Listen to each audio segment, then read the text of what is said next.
전효선 권사님 오늘 강사로 저희가 모시게 되었습니다. 이 용어를 저도 처음 들어서 좀 아직 낯섭니다만은 사나톨로지스트로 사역을 하고 계십니다. 명지대에서 고려대에서 공부하셨고요. 지금 카톨릭병원과 은평 성모병원에서 호스피스로 사역하고 계신데요. 서울의 충무교회를 다니십니다. 강의를 통해서도 그리고 하나님께서 주신 은혜들을 기대하면서 우리 그렇게 함께 나갔으면 좋겠습니다. 저는 조금 전에 소개받은 전효선 권사입니다. 제가 오늘 그 강의할 내용은 아름다운 마무리예요. 그런데 이제 우리가 생각할 때 도대체 뭘 마무리를 해야 되나, 아름다운 건 어떤 건가 이런 생각을 해볼 수 있어요. 계절적으로 지금 이제 가을이에요, 그렇죠? 이제 초겨울에 어제가 입동이었거든요. 이제 겨울로 들어가게 돼요. 근데 이제 교회 김장을 하셨어요? 그러시구나. 김장을 벌써 하셨어요. 우리가 겨울이 되면 김장도 하고 또 예전에 겨울 되면 또 뭘 했을까요? 매주? 네. 겨울 되면 우리가 뭘 했을까요? 이제 연탄을 또 들여놔야 되지요. 겨울을 지나야 되니까. 근데 우리가 한 계절을 보내기 위해서도 김장을 해야 하고 또 뭘 해요? 또 연탄도 들여놓고 그다음에 집에 뭐 이렇게 바람 드는 곳 있으면 뽁뽁이 이런 거 붙이고 이렇게 하지요. 그래서 겨울 준비를 해요. 한 계절만 나는데도 그렇게 준비를 하거든요. 여기서 여행 많이 지금 우리 여기 선교 많이 가시잖아요. 선교 가실 때 준비할 게 굉장히 많아요. 가방에 들어갈 게 막 우리는 빽빽하게 막 목록을 적어요. 그래서 선교 떠날 준비를 하게 되죠. 그것도 준비를 해요. 그런데 이제 우리 사람이 태어나서 벌스가 있으면 데스까지 이럴 때 태어나서 죽는다는 건 누구나 알고 있지만 아무도 죽음을 특별히 준비하지 않아요. 근데 우리 믿는 사람들은 어때요? 믿는 사람들은 나는 뭐 죽으면 뭐 천국 가니까 이렇게 해요. 그런데 믿지 않는 사람은 어떻게 해요? 글쎄요. 어떻게 해야 될까요? 그래서 그 사람들은 그 사람 나름대로 죽음을 준비해요. 그러나 우리가 정말 그 하나님 안에서 어저께 친밀감, 하나님과의 관계에서 친밀감이 제일 중요하고 그리스도인에게 제일 중요한 정체성이다라고 어제 말씀을 하셨는데 우리는 과연 얼마나 친밀한가 그런 생각을 또 해보기도 하고 죽음 준비를 어떻게 할 것인가. 다른 준비는 다 해요. 뭐 아이 입학하려면 뭐 우리가 제일 처음에 결혼할 때 여기 결혼하시는 분 많으신데 결혼할 때 결혼 준비하고요. 그다음에 아이가 생겼으면 출산 준비도 해요. 많은 부분 준비를 합니다. 직장 출근할 준비도 하고. 근데 우리가 안 하는 게 아까 말씀드린 죽음 준비를 안 하신다는 거예요. 왜 그럴까요? 죽음 준비를 안 하는 이유는 죽음이 저 멀리 있고 누가 돌아가셔도 돌아가셨네라고 해요. 나의 죽음이 아니라고 보기 때문에 그래요. 근데 나는 안 죽을까요? 근데 언제 죽을지 모르잖아요. 그런데 아무도 준비를 안 해요. 단지 우리가 믿는 사람들은 열심히 주의 일을 하다가 주님 부르시면 간다 이거예요. 그런데 그것이 과연 다일까요? 주님이 언제 부르실 줄 알고 우리가 아무 준비 없이 갈 수 있을까요? 어떤 준비를 해야 될까요? 생각해 보셨어요? 주님이 언제 나 부르실지 모르는데 내가 무슨 준비를 하고 있나 생각해 보셨어요? 하루하루 살기 바쁘고 또 감사도 있고 그러면서 나의 삶은 끊임없이 막 흘러가게 돼요. 그래서 제가 지금 그 교재 보시면 저의 그 강의 목록에 보시면 그쪽에 그 당연이라는 시를 하나 실었어요. 근데 이제 그 당연이라는 시를 보시면서 어떤 생각이 드셨는지 모르겠어요. 근데 정말 우리가 이런 일들이 너무나 우리는 삶 가운데서 당연한 거 아니야? 숨 쉬는 거 당연한 거 아니야? 먹는 거 당연한 거 아니야? 그래요. 그리고 부모님 계신 거 당연한 거고. 그런데 이 당연함이 어느 날부터 당연하지 않게 다가와요. 이 시를 다 읽어보셨어요? 읽어보셨다고 하고 읽어보셨다고 하고 자 음식을 먹을 수 있다. 밤이 되면 푹 잘 수 있다. 또 아침이 온다. 너무 당연한 거예요. 자고 일어났더니 동창이 밝아요. 아이고 출근해야겠다. 애 밥해야 되겠다. 애 빨리 씻겨서 유치원 보내야겠다. 이런 생각 하시잖아요. 그런데 이제 그런 것들이 다 당연한데 우리가 삶 가운데 보면 아이가 요즘에 이제 유치원 그 스쿨버스 이렇게 사고도 많이 나고, 그리고 길 가다가 뜻하지 않게 뭐 보도블록을 올라서 또 차가 들이받아서 행인도 치고, 그 뭐 가스 폭발해가지고 또 죽고 그러죠. 그리고 교통사고에서 언제든지 나는 자유하지 않아요. 내가 아무리 운전을 안전하게 해도 뒤에서 들이받거나 6중, 7중 추돌 사고 일어나고 많은 사상자가 생기고 자연재해를 통해서도 사람이 죽어요. 그러면서 내 주변에 내가 아는 지인들이 한 사람씩 없어질 때, 한 사람씩 세상을 떠나갈 때, 그때도 나는 죽음을 슬프다 외에는 내가 죽는다는 생각을 잘 못해요. 그리고 잠시는 나도 저러다 죽나라는 생각을 할 수도 있어요. 그러나 이제 그거 사람들이 생각하다가 거기서 멈춰요. 그리고 더 이상 내가 무엇을 어떻게 해야 되겠다 생각하지 않아요. 그러면서 또 삶에 또 계속 몰려 들어가죠. 자, 그래서 이 당연이라는 시를 보면서 내가 정말 내 삶이 당연한가, 나의 삶은 어땠는가 한번 돌아보시라고 제가 시를 실었고요. 저기 방송실에 계신 분, 네, 집사님, 저기 아까 제가 그 깔았던 지금 이제 영화를 짧게 한 6, 7분짜리예요. 이걸 보시면서 저게 당연한가? 모든 것이 당연했던가라는 생각을 한번 해보시고 영상을 보시면서 보시고 나서 또 이어가도록 할게요. 제목은 스틸 앨리스라고 혹시 영화 보신 적 있으실까요? 50세의 조발성 치매를 진단을 받게 되고요. 그 사람이 삶을 어떻게 마무리해 가는지를 여러분들이 보시게 될 텐데 치매라는 게 우리한테 그다지 이렇게 반가운 단어는 아니에요. 그러나 치매는 내가 원한다고 원치 않는다고 나하고 병명하고 상관이 없어요. 여기 차가운 도시의 바람을 가로지르며 뜀박질을 하는 여자가 있습니다. 그런데 갑자기 이 여자는 길을 잃고 여기가 어딘지 감도 오지 않습니다. 나는 누구? 여긴 어디? 이래 보여도 주인공 앨리스는 엄청 잘 나가는 언어학 교수였습니다. Alice Howland is the Lillian Young Professor of Linguistics. But I hope to convince you that by observing these baby steps into the 그런데 앨리스는 신나게 강의를 하던 중 갑자기 강의 내용이 기억나지 않습니다. I knew I shouldn't have had that champagne. 노잼 유머로 상황을 무마했지만 Mexico. 앨리스는 자신의 기억 능력에 뭔가 문제가 있다고 생각합니다. 그래서 그녀는 일상생활 속에서 단어를 암기하는 등 기억 능력을 향상시키려고 했지만 Millennium Hedgehog. 의사로부터 절망적인 진단을 받게 됩니다. I'm sorry. At least it would be extremely rare. And actually with people who have a high level of education, things can go faster. 바로 그녀는 치매에 걸린 것입니다.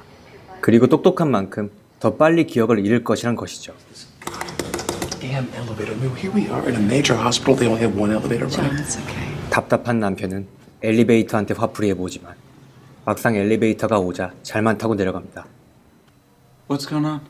그리고 가족들을 불러 모아 자신의 병에 대해 알려야 하는 앨리스. Oh boy. He's gonna break up or No. 앨리스는 힘겹게 자신의 병을 고백합니다.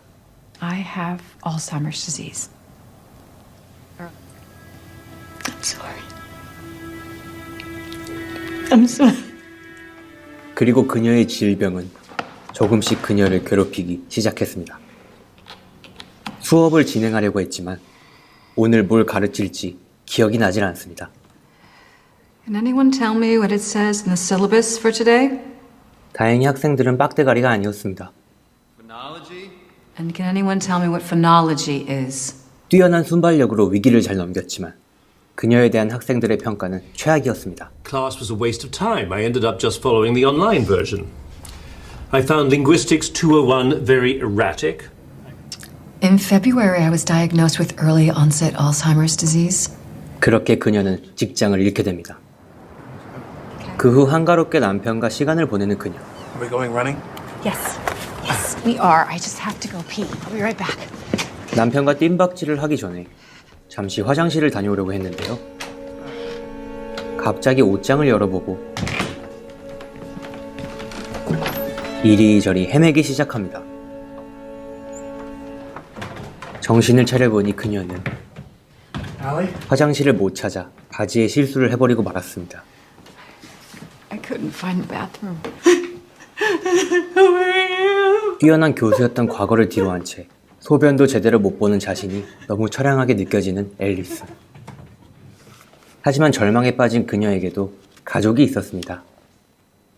어느 날 무심코 막내딸의 일기를 보게 된 앨리스. Mom, did you read my journal? 일기 좀 읽었다고 아픈 엄마한테 개지랄하는 막내딸. Lydia, I really didn't know. Stop! I wouldn't do that to you. 하지만 앨리스는 But I can't remember what it was about. 다음날 이 일을 기억하지 못합니다. It was nothing, honestly. No, I upset you. 그렇지만 And 그냥 사과를 하고 맙니다. I should apologize. 그런 엄마를 보며 크게 미안함을 느낀 막내딸은 조금이나마 자신의 사랑을 표현합니다. Lydia. 그리고 첫째 딸의 아기를 보러 온 앨리스. Can I hold her? Is that a good idea? 표정이 좀 띠껍네요. I know how to hold a baby. 어쨌든 아기를 보며 앨리스는 뭔가 치유됨을 느낍니다. 하지만 그녀에게 큰 위기가 찾아옵니다. 컴퓨터에서 그녀가 발견한 것은 치매 초기 진단을 받았을 때 자신이 찍은 영상이었습니다. Hi, Alice. I'm you, and I have something very important to say to you. Now, there are a lot of pills in that bottle, but it's very important that you swallow them all and go to sleep. 그녀는 기억을 다 잃고 바보가 될 바에는 차라리 자살을 선택한 것입니다. 하지만 불행인지 다행인지 동영상을 보고 수면제를 찾으러 오는 도중 그녀는 알약의 위치를 자꾸 까먹습니다. Take all pills with water. 또다시 영상을 보고 다시 약을 찾으러 오지만 그새 또 기억을 잃고 약이 아닌 뜬금없는 물건을 찾습니다. 엄청난 시도 끝에 드디어 약을 찾은 그녀. 먹으면 안 되는데요. 그 순간 누가 찾아와 약을 흘리게 됩니다. 그리고 그녀는 자신이 여기서 뭘 하고 있었는지 의아해하며 기억을 또 잃죠. 정말 슬픈 장면입니다. 그 후 다른 사람 없이는 일상생활이 불가능해진 그녀. 남편이 저 건물이 어딘지 물어보지만 I don't think I know that. That's Columbia, where you used to teach. I was really smart. You were the smartest person I've ever met. 누구보다 똑똑했던 그녀를 남편은 슬프게 바라봅니다. 이 영화 스틸 앨리스에서 주인공 앨리스는 치매라는 병과 힘겹게 싸우는 모습을 보여줍니다. 하지만 모든 걸 잊어도 앨리스는 여전히 아름다운 사람입니다. 병을 갖기 전 앨리스, 병을 가진 후 앨리스, 앨리스는 여전히 앨리스이기 때문이죠. 절대 그러면 안 되겠지만 여러분이 치매 진단을 받는다면 무엇을 하실 건가요? 저는 소중한 사람들을 떠올리며 그들에게 사랑한다고 말하고 싶네요. 사랑하는 구독자님들, 부모님, 친구들, 그리고 여자친. It's really all I can do. Live in the moment. 영화 스틸 앨리스였습니다. Thank 네, 잘 보셨어요? 지금 제가 조금 전에 모든 것이 당연하다 이렇게 말씀을 드렸는데 어느 날부터 당연하지 않은 현실이 다가왔어요. 그렇죠. 그런데 이 주인공이 이 주인공한테 있었던 상실된 부분이 어떤 부분이 있었을까요? 너무 많죠.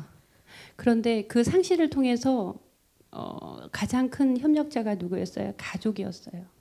남편은 끝까지 지지를 합니다. 끝까지 지지를 합니다. 당신은 나한테 가장 똑똑하고 자기한테 최고 여인이라고는 그 말을 아끼지 않고요.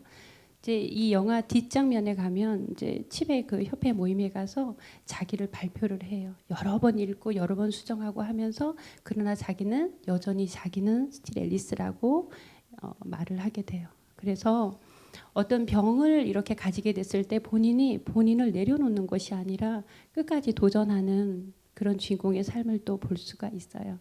그래서 우리는 삶 가운데 많은 상실을 해요. 내 주변에 지인들도 아니면 우리 사실은 날마다 상실을 겪는데요. 날마다 세포가 죽고 또 새로 살아나기 때문에 생과 사가 항상 우리 몸속에 공존해 있는 것은 사실이거든요. 예, 이제 그러면 그다음 우리가 이제 오늘 이제 강의를 좀 진행을 해볼게요. 이런 상실을 통해서 우리가 죽음을 생각할 때, 그럼 우리가 죽을 때 죽어가는 사람을 보면 대부분의 하는 사람들의 얘기가 뭐냐면 이랬을 걸, 저랬을 걸 하는 그런 이야기가 제일 많거든요. 근데 이랬을 걸, 저랬을 걸 하는 그 많은 후회 가운데 내가 이루지 못한 과업들이 있는 거예요. 아, 내가 그건 했었어야 됐는데 라는 그런 생각들을 많이 하게 되거든요. 자, 그러면 믿는 우리에게 어떤 과업이 있었을까요? 한번 볼게요. 지금 강도 만난 그 성경 부분이에요. 예, 누가복음 10장 25절에서 37절 말씀인데요.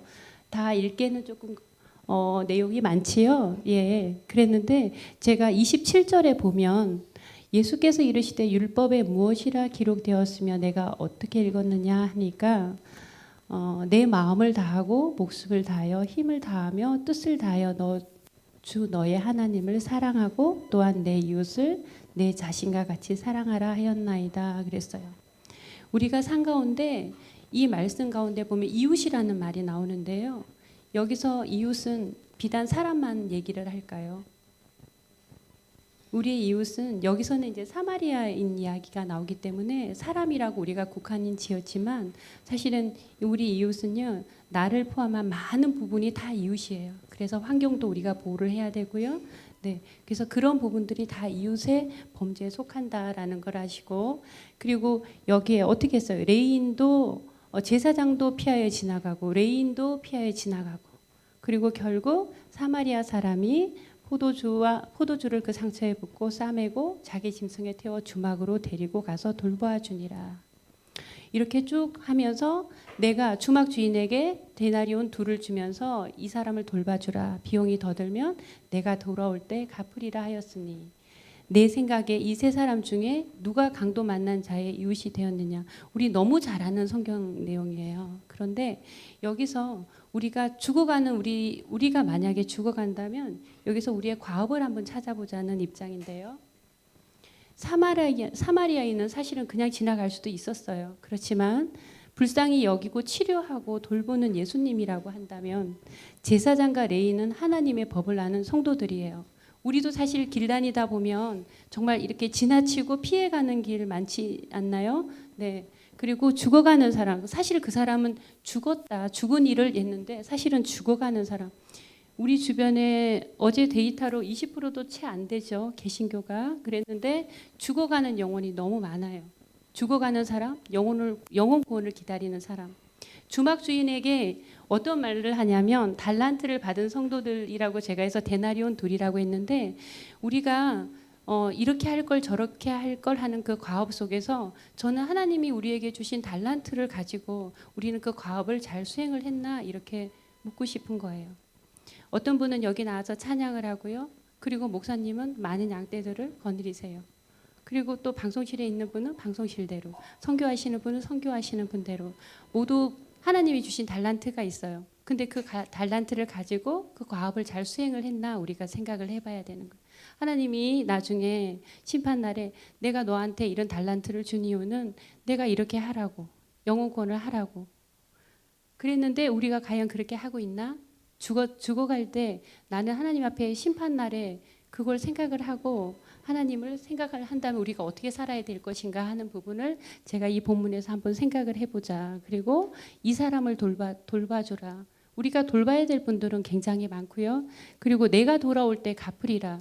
이건 나중에 예수님이 다 갚아주실 부분인 거죠.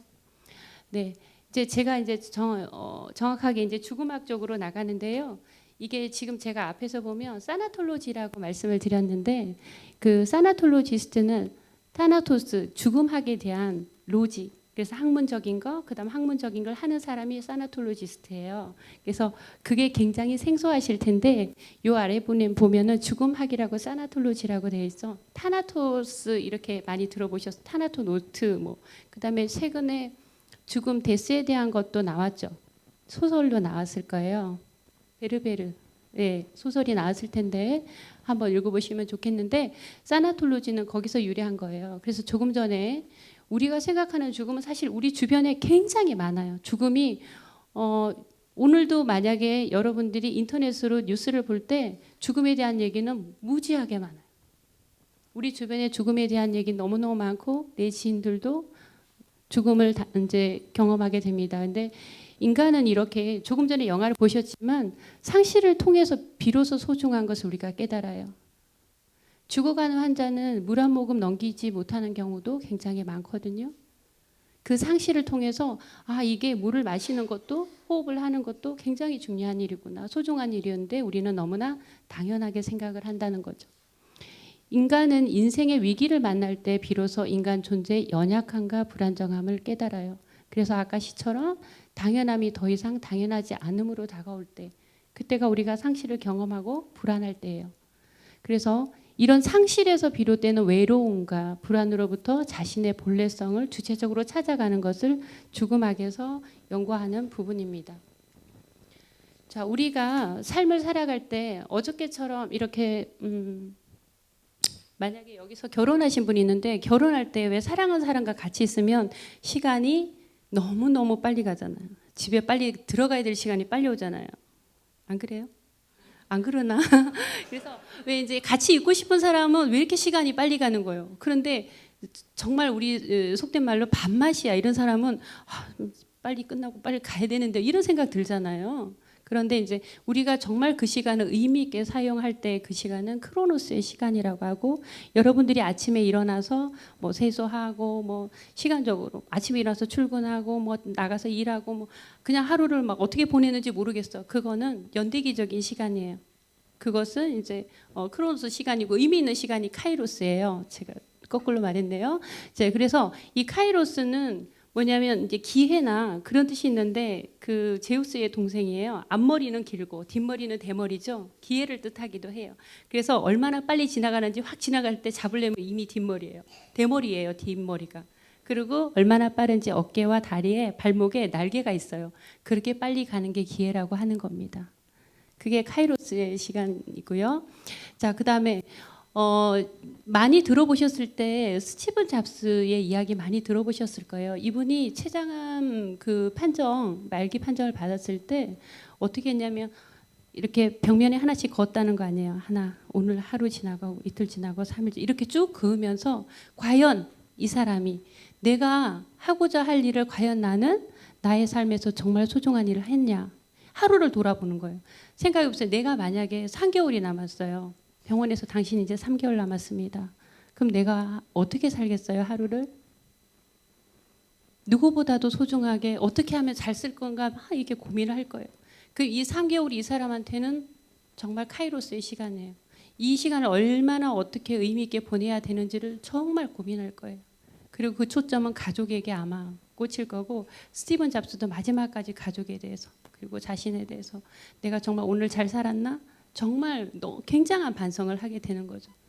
그러면 우리가 이렇게 정말 크로노스와 연대기적으로 막 시간이 해 뜨면 또 출근하고 또 퇴근하고 또 자고 뭐 이렇게 하는 정말 시간의 간격 속에 나한테 다가오는 시간을 맞이할, 이렇게 당할 것이냐, 그게 아니고 내가 그 시간을 맞이해야 됩니다. 카이로스의 시간으로. 그러니까 지금 오늘 여러분들은 선택을 하셨잖아. 여기 수련이 오셨고 선택하신 거잖아요. 이 시간은 엄청나게 카이로스의 시간이 돼요. 나한테 의미 있고, 이 수련회를 통해서 내가 또 거듭남이 있기 때문에, 그런 부분이 있기 때문에 더 소중한 시간이 되고요. 그 시간의 개념을 가지고 우리가 시간을 잘 쓰고 나는 정말 카이로스의 삶을 살고 있나 한번 생각해 봐야 된다. 자, 우리가 죽음을, 인간은 맞이하는 존재인데요. 제가 가로를 쳤어요. 여기에 아마 정답이 있을 텐데, 자, 정답 아시는 분 손 들어 주세요. 자, 1번. 인간은 죽음을 맞이하면서 그것을 대하는 자신의 땡땡을 주체적이고 능동적으로 선택할 수 있는 유일한 존재다. 2번. 여러분의 능력이 아니라 여러분의 땡땡이 여러분의 고도를 결정합니다. 지그 지글러는 유명한 동기 유발 강사인데요. 혹시 이분의 저서도 많이 나와 있는데 못 보셨군요. 자, 놀라운 것은 우리가 매일 그날로부터 어떤 땡땡을 취할 것인가 하는 것을 선택할 수 있다는 것입니다. 찰스 스윈들이라고 설교 강해자이신데요. 이 가로에 들어가는 단어가 뭘까요? 여러분 이 안에 들어가는 내용이 굉장히 중요한데요.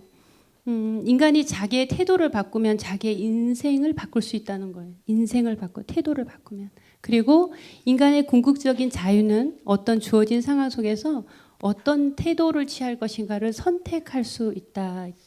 빅터 프랭클은 그 유태인 감옥 아우슈비츠 그 감옥에서 많은 사람들이 나한테 이제 소망도 없고 희망이 없어 죽겠다고 자살하는 사람들을 찾아가서 많이 위로하고 동기부여를 하고 그 속에서 그 사람에게 얘기했던 거 뭐냐면 태도를 얘기를 한 거예요. 이 상황에서도 네가 어떤 태도를 취할 것이냐에 따라서 너는 살아갈 수 있는 그런 의미를 부여해 준 거예요. 굉장히 유명한 학자고요. 네, 그래서 이런 태도가 우리 삶에 굉장히 중요하다라는 것을 알아주셨으면 하고, 자, 그런데 우리가 이제 죽음이 이렇게 우리가 사람이 다 죽는다 필연적인 거잖아요. 필연성에도 불구하고 인간이 죽음의 문제를 기피하고 생각하기조차 싫어하는 이유는 뭘까요? 여기 앞에 답처럼 생을 향한 인간의 본성과 죽음 앞에서 느끼지 않을 수 없는 불안, 공포, 환상, 그것에 대한 방어 본능 때문이라고 해요. 우리가 죽음에 대해서 불안하지 않는 사람 없습니다. 근데 이상하지 않아요? 왜 믿는 사람이 죽음을 불안하게 생각해야 할까? 내 신앙에 대한 의심을 해야 될까요? 믿는 사람이 왜 불안해야 돼요? 믿는 사람은 죽음 앞에서 두려움이 없어야 되잖아요. 그런데 굉장히 슬퍼하고 굉장히 힘들어하면서 그건 역시 죽음에 대한 불안도 있지만 우리가 죽음에 대해서 정확히 모르는 부분이 있기 때문입니다. 뒤로 넘어가면 아시겠지만 죽음이라고 하는 것은 목사님도 그런 말씀과 그런 생각을 갖고 계신 것 같은데 죽음은 죽어서 끝나는 것이 아니기 때문입니다. 근데 사람들은 죽음은 여기서 끝난다고 생각하기 때문에 불안하고요. 자기 존재가 다 소멸된다고 생각하기 때문에 더 불안해요. 네. 다음. 자, 그래서 신학자 칼 바르트가 이런 얘기를 했어요. 지금 이 내용을 보면 사람이 어떻게 죽고 어떻게 죽음을 맞이하는가를 알 수 있어요. 사람은 언젠가 시체가 된다. 맞죠? 많은 사람들이 그 시체에게 화환을 던지고 꽃을 던지고 여러 가지 유창한 말과 악기로 선율로 슬픔을 나타내곤 하지만 그 후에 돌아서서 잡담을 하고 돌아가요. 어때요? 장례식장 가면 어떠세요? 가시면 이제 막 그랬니 이런 다음에 누구야 왔니 막 이러고 막 이렇게 얘기하다가요. 그리고 내가 애도를 하러 갔나 이 생각도 없고 그러고서는 잊어버립니다. 그게 제대로 된 애도일까요? 세계에서 장례 문화에 대해서 잠시 말씀을 드리면 이렇게 병원에서 장례식장을 운영하는 데는 대한민국밖에 없습니다. 이건 왜냐하면 병원의 영리상 그 장례식장이 엄청난 수익을 올려주기 때문입니다. 근데 외국 같은 경우는 장례식을 세러머니를 따로 하잖아요. 입간도 하고 하면서 세러머니를 따로 하지만 그리고 누가 돌아가신 거에 대해서 많은 사람들이 참석해서 항상 애도하고 그러잖아요. 우리처럼 이제 이게 핸드폰 딱 떠요 보고 제가 이 사람을 잘 모르겠는 거죠. 근데 이제 전화번호가 돼 있으니까 어떻게 해요? 일률적으로 쫙 보고를 다 보낸 겁니다. 우리가 이런 세상에 살고 있거든요. 이 사람이 정말 고인이 애도를 받고 싶은 사람은 아닐 거거든요. 건너 아는 사람. 그래서 장례 문화도 많이 바뀔 겁니다. 앞으로. 지금 우리나라가 장례를 지금 저희 3일장, 조금 행사가 크면 5일장 이렇게 진행하죠. 일본 같은 경우는 직장, 그래서 그 당일 24시간 내에 장례가 치러집니다. 지금 그런 세상에 있고요. 우리나라에서도 직장이 치러지는 경우가 있다고 합니다. 그리고 지금 가족장 혹시 주변에 하신 분 있을지도 모르겠어요. 가족장은 왜 그게 이루어지냐면 우리가 65세 정년하면 이제 요즘에 그 전에 이미 다 나오잖아요. 그래서 그러다 보니 직장과 사회 유대 관계가 다 끊어지기 때문에 부고 소식을 날릴 데가 없는 거예요. 그래서 조문 올 분이 없는 거예요. 그래서 누가 와서 애도를 해줘요? 결국 우리 여기 이제 가족. 교회에서 가족 그리고 사회적으로 많이 단절이 됩니다. 예전에는 이제 자녀가 회사 다니면 이렇게 아버님이 부친상, 모친상이라고 오잖아요. 근데 그 자녀들도 일찍 요즘에 노노란 말이에요. 연세가 많으셔. 아버지가 80인데 아들이 60이야. 그러면 어떻게 돼요? 이게 노노. 노인 세대가 노인 세대를 모시는 그런 상황들이기 때문에 조문 올 사람이 없어요. 그래서 가족장, 그다음 직장 이런 이제 케이스가 점점 많아질 거라는 그걸 알고 계시면 좋겠어요. 자, 그래서 그리고 상가에 가서 하나 더 어떨 때는 상주가 그런 말을 할 때가 있는데요. 아, 호상이야. 들어보셨을 거예요. 호상이 존재하나요? 호상이란 말은 쓰는 거 아니에요. 그 아버님이 100세, 백수를 누리셨어도 내 아버지가 돌아가셨을 때는 슬픈 거예요. 부모님이 돌아가셨으니까. 근데 부모님과 나와의 관계가 있는데 연세가 많아서 돌아가신 걸 우린 다 호상이라고 말을 하는데 그건 굉장히 예의에 어긋난 일이에요. 내 부모가 돌아가신 게 어떻게 호상일 수가 있어요. 남한테도 하면 안 되고 가서도 상주도 할 일이 아니에요. 그건. 네, 그런 예의는 우리가 서로 지키고, 자, 남겨진 시체는 관 속에 들어가든지 재로 만들어 항아리 속에 넣어서 두어자 깊은 땅 속에 묻는다. 그렇게 하죠. 아직 한동안 위에 빛이 있으나 잠깐 후 영영 빛에서 차단된다. 나중에 그를 낳는 최후의 사람까지도 죽음의 길로 가면 먼저 시체가 되어버린 사람은 사람들의 기억에서 완전히 사라진다. 이것이 우리를 기다리는 가장 큰 죽음의 확실한 죽음의 양상이라는 거예요. 그러니까 이분이 A라는 사람이 돌아갔어. 근데 B라는 사람이 A가 죽는 걸 봤어요. 아, 이제 내 친구도 갔구나. 이 친구 살아 있었어. 근데 이제 이 친구를 기억하는 B도 이제 죽음을 맞이할 거 아니에요? B도 이제 죽는 거예요. 그러면 그 죽었다는 사실을 기억하는 B도 죽었으니까 A를 기억해 줄 사람은 아무도 없는 거예요. 이것이 정확한 죽음의 양상이라고 신학자 칼바르트가 그렇게 얘기합니다. 네, 공감이 가지요. 그러니까 이 세상에서 내가 지워지는 존재가 되는 거예요. 그때 우리는 그걸 죽음이라고 말을 하는 거예요. 독일의 철학자 하이데거는 존재와 시간이라는 책에서 인간의 존재는 세계 내, 우리가 살고 있는 세계 내 존재고요. 죽음을 향해 가는 존재이고 죽음은 무라고 해서 알 수 없음이라는 거예요. 알 수 없다는 거. 죽음에 대해서 인간 알 수도 없고 피할 수도 없죠. 극복할 수도 없고. 그래서 필연적이다. 그러니까 사람은 태어나면 죽음으로 가는 존재다. 그래서 우리가 B verse에서 death. 그리고 B와 D 사이에 뭐가 있다 그래요? 자, B와 C 사이에는요. B와 D 사이에는 C가 있어요. C가 뭐예요? B와 여기 D 사이에는요. 이 verse에서 death 사이에 이 사이에 있는 건 뭐예요? 그렇죠. C죠. C가 뭐예요? 그렇죠? 그렇죠. 네. 찬스, 초이스 다 좋아요. 자, 그럼 이렇게 된 상황에서 우리가 아까 뭐라고 했어요? 지금 하이데거가 죽음이라 사람은 세계 내 존재이고 그리고 뭐가 있어요? 향해 가는 게 있어요. 뭐가 될까요? 우리가 이루고자 하는 끝까지 도잉을 해요. 계속 도잉을 하면서 뭔가 이루어져요. 그런데 우리가 원치 않은 빙이 되는 경우가 있어요. 뭐예요? 계속 에이징, 늙어가는 거예요. 우리가 원해요? 원치 않아요. 그렇지만 되어지는 게 있고요. 우리가 만들어가는 도잉이 있어요. 이렇게 삶과 죽음 사이에는 잘 생각을 해보시면 태어났는데 죽었고 그 사이에 나는 많은 선택 가운데 살아. 그런데 내가 원치 않지만 나는 늙어가요. 그죠? 빙. 그리고 나는 뭔가를 계속해요. 도잉. 이게 지금 세계 내 존재라고 얘기를 하는 거예요. 자, 그래서요. 우리가 죽음에 대해서 알 수 없다. 모르는 게 아니고요. 모르는 것도 맞아요. 그러나 피할 수도 없고 극복할 수도 없는 무의 상태라는 거. 자, 그러면 우리가 죽음의 특징을 한번 볼까요? 자, 언제 죽을지 모르죠. 어떻게 죽을지 모르고요. 어디서 죽을지도 몰라요. 어떻게 죽을지 아는 사람이 있을까요? 아무도 없어요. 그리고 어디서 죽을지 이건 좀 선택할 수는 있어요. 그러나 어느 날 사고로 죽으면 그 역시도 어디서 죽을지 몰라요. 자, 그런데 알 수 있는 게 있어요. 그렇죠? 누구나 죽고 이게 타자의 죽음으로 인식을 하는데 나도 죽는다는 생각을 못 한다고 제가 아까 말씀을 드렸죠. 남이 죽는데 나도 죽을 거라 생각 못 하고 아유, 자 빨리 출근해야지 이런 거잖아. 교통사고 났는데 가야지. 나도 내 할 일이 있는데. 그죠? 남녀노소 빈부 국적 불문. 무슨 말인지 아시겠죠? 죽음의 평등성이에요. 그러니까 요즘에는 어떻게 해요? 오는 순서가 있는데 가는 순서가 없어요. 굉장히 슬픈 이야기인데 순서가 없어요. 그리고 아무것도 가져갈 수가 없어요. 아무것도 가져갈 수가 없어요. 그리고 그 누구도 대신할 수가 없어요.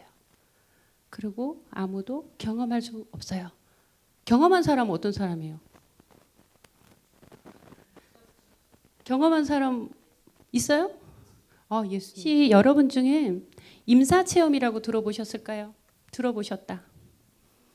임사 체험. 임사. 죽음에 가까운 체험이라는 거예요.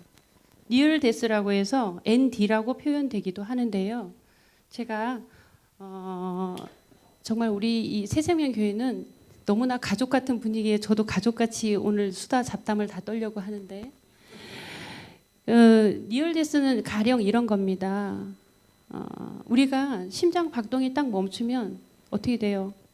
사망이라고 해요. 그렇죠? 심정지가 됐기 때문에. 요즘에 이제 내사도 있지만 자, 심장 박동이 멈췄으면 이 사람은 죽었죠. 그런데 이제 이 사람이 몸에서 분리됩니다. 유체 이탈이라고 들어보셨을까요? 그 상황이 됩니다. 그래서 수술대에 누워 있는 자기를 보게 됩니다. 보게 되면서 의사가 저 의사는 노란 넥타이를 했네. 저 간호사는 머리를 틀어 올렸네. 다 보게 됩니다. 그리고 유체 이탈해서 자기 생각대로 어떤 숫자도 다 봅니다. 그리고서 이제 이 환자가 기적적으로 깨어났어요. 심정지가 된 상태에서. 자, 심정지가 됐다고 하는 것은 뇌 활동이 있어요, 없어요? 없어요. 없는데 그 이탈된 상태에서 이 환자의 자기를 보면서 붕 떠서 사랑과 영혼 보셨을까요? 영화. 그 영화 기억하시면 잘 대비가 될 겁니다. 자, 그런데 붕 떠서 자기를 봅니다. 근데 자기가 죽어 있는 모습. 그런데 의사들이 막 그 심폐소생술을 하고 엄청나게 노력하는 모습을 보게 돼요. 그리고서 나중에 깨어났는데 이제 이 환자가 얘기하는 거예요. 나는 그 심폐소생술 하는데 그 위에 그 기계 달려있는 그 시리얼 넘버를 안다? 이렇게 얘기해요. 그래서 간호사들이나 의사들이 조금 많이 아팠다가 선망이 왔나 보다 이렇게 생각을 해요. 그런데 자기가 너무 강력하게 얘기를 하는 거예요. 근데 정말 확인했더니 그것도 먼지가 싹 앉았어. 그 위에서 보면 보이지 않을 그 위에서 봐야지만 보이는 거예요. 아래에서 볼 수가 없어요. 왜냐면 시리얼 넘버 그 위에 있기 때문에. 그 숫자를 자기는 숫자에 대한 강박이 있기 때문에 외웠다는 거예요. 근데 정말 이렇게 기사가 와서 그 기계를 빼내는데 그 남바가 똑같은 거예요. 그리고 간호사한테 얘기해요. 당신 아까 머리 틀어 올린 거 내가 봤다고. 의사는 너 당신이 노란 넥타이 한 거 내가 다 봤다. 근데 뭐 나보고 막 뭐라 했잖냐. 내가 이런 얘기도 해요. 내가 깜짝 놀랐어요. 왜냐하면 그냥 정신없는 사람이라고 생각을 했지만 실제로는 그 사람이 이탈이 된 상태에서 다 봅니다. 그리고 돌아옵니다. 자기 몸으로. 자, 이런 것도 임사체험. 그러니까 죽음에 가까이 간 체험이에요. 죽었어요, 안 죽었어요? 안 죽었어요. 죽음에 가까운 체험입니다. 그리고 심지어는 나는 천국을 보았다. 이번 알렉산더 책 읽으셨을까요? 그분도 천국을 다녀왔어요. 이분이 원래 신경과 의사거든요. 마치. 그런데 신경과 의사는 남들이 이런 얘기를 해도 아유 뭐 그러냐 막 근데 본인이 그런 체험을 하게 돼요. 근데 그 임사 체험 중에 하나의 어떤 증상이나 현상이 있다면 빛으로 빠르게 자기가 이렇게 딱 이탈되면서 그때부터 시간과 공간의 개념이 없어져서 내가 여기 한국에 있지만 내가 아는 사람이 호주에 있다. 이동합니다. 그래서 이게 무슨 근데 이제 이게 임사 체험이라는 거고요. 제가 여러분에게 말씀을 드리는 이런 이유는 이게 지금 현상적으로 일어나는 일이라서 수많은 과학적인 데이터와 그다음 논문이 보고가 되고 있기 때문이고요. 그냥 카드라 통신 절대 아닙니다. 그래서 누가 어떤 말을 할 때 아가 안 다쳤니?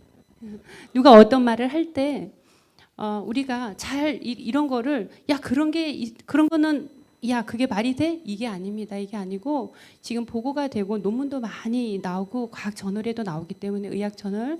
근데 여러분들이 그런 것도 있더라 하는 것을 아셔야 되는 거라는 거죠. 지금 현상에 있는 상황들이니까. 그래서 이분 알렉산더가 천국에서 들었던 그 음악 소리가 너무 좋아서 자기가 다시 돌아왔을 때는 너 아직 올 때 아니다. 돌아가라. 그래서 돌아왔습니다. 돌아와서 그 음악 소리가 천상의 보살이 너무 좋았기 때문에 원래 피아노를 못 치는 사람인데 피아노를 배우고요. 그 피아노를 연주하러 세계로 공연하러 다니고 이랬던 사람입니다. 천국을 봤다 완투고 표지에 이렇게 나비 그림이 그려져 있습니다. 그래서 이제 그런 것도 이제 그 일련의 죽음에 대한 현상 중에 하나이기 때문에 제가 말씀을 드리고요. 이거 말고도 굉장히 많은 사례가 들어와 있기 때문에 이제 그런 부분 잠시 제가 말씀드렸습니다. 죽음이 결코 간단하지는 않죠. 이렇게 다양한 부분이 있고요. 많이 연구가 되고 있어요. 자, 이거 죽음의 표현이라고 해서 제가 그 휴정의 해신곡을 한번 올려봤는데 지금 이 부분을 딱 읽으시면 예전에 그 제가 시골에 살 때 그 꽃상여라는 거 혹시 보신 적 있으실까? 시골이라서. 네. 꽃상여 갈 때 이렇게 해신가도 막 하고 하잖아요. 지금 가만히 읽으면 할 수 없다 홍한 백발 늙어간다. 인간의 이 공로를 누가 능히 막을 손가. 불쌍하다 이내 신세 인간 하직 만극하다. 명사심리 해당하여 꽂힌다고 서러 말아. 명년 3월 한 번 가면 다시 오기 어려워라. 북망산천 들어갈지 어찌 갈 곳 심산 없노. 한 점 없는 길이로다. 언제 다시 돌아오랴. 이 세상을 하직하니 불쌍하고 가련하다. 이 정서가 좀 공감이 되나요? 안 됩니까? 연식이 좀 돼서 그런가 봅니다. 자, 그래서 이런 죽음의 표현들도 있고요. 자, 그래서 제가 또 굉장히 지루해하실 여러분들을 위해서 또 영화 한 편을 준비했습니다. 이 영화는 뭐냐면 버킷리스트라는 영화인데 보신 분? 네, 오늘 보시고 간단한 액티비티를 좀 해보도록 할게요. 자, 잭 니콜슨, 에드워드, 모건 프리먼 카터 역할을 했는데 이 버킷리스트를 실행하며 진정한 행복을 찾아가는 여정을 그린 영화다. 진정한 행복은 미래에 있지 않고 지금 바로 여기. 여러분이 지금 있는 이 시간이 바로 행복한 시간이에요. 멀리 있지 않고요. 그리고요, 이 영화를 통해서 나는 누구인가를 정리할 필요가 있어요. 아까 말씀드린 나는 내 과업을 하나님이 주신 나에게 주신 그 달란트를 가지고 나는 내 과업을 잘 달성을 하고 있나? 그리고 나는 누구인가 정리할 필요가 있다. 얼마 남지 않은 시간 동안 하고 싶던 일을 다 정리해야겠다는 것. 여러분도 이 영화가 끝나면 정리를 하게 될 겁니다. 자, 그러면 그 영화를 한번 보도록 할게요. 해박한 지식과 교양을 갖춘 엔지니어 카터. 그는 어느 날 걸려온 전화로 어떤 소식을 전해 듣습니다. Hi, Jenny. Well, good. My time. What did they say? 그리고 과시욕으로 가득 찬 자수성가 사업가 에드워드. 그 또한 어떤 일에 직면하게 됩니다. 2 beds to a room. No exceptions. Let me know if you decide to cash it.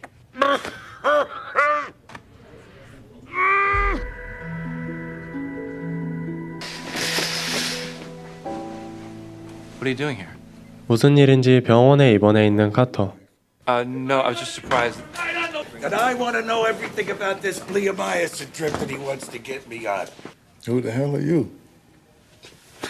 He said, oh God, what am I in the morgue? 그렇게 병실에서 둘의 첫 만남이 이루어집니다. 알고 보니 에드워드는 이 병원의 주인이자 생존 확률이 5%밖에 되지 않는 암 환자였습니다.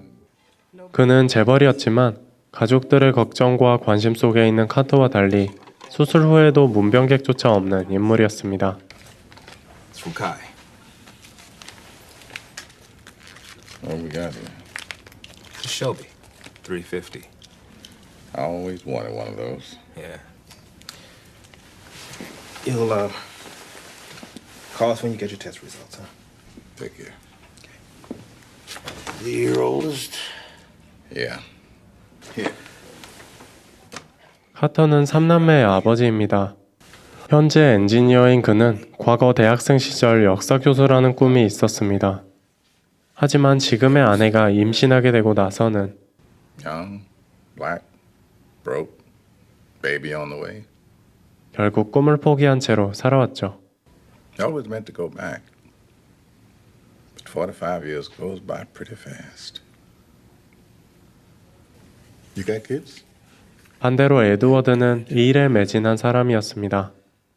물론 4번의 결혼식을 올리기도 했지만 사업을 제외하곤 모두 성공적이지 못했습니다. Only successful marriage I had was me and my work. Started making money when I was 16. Nobody's perfect. 암에 걸린 두 사람은 그렇게 고통스러운 하루하루를 보내며 자세한 검사 결과가 나오기를 기다립니다.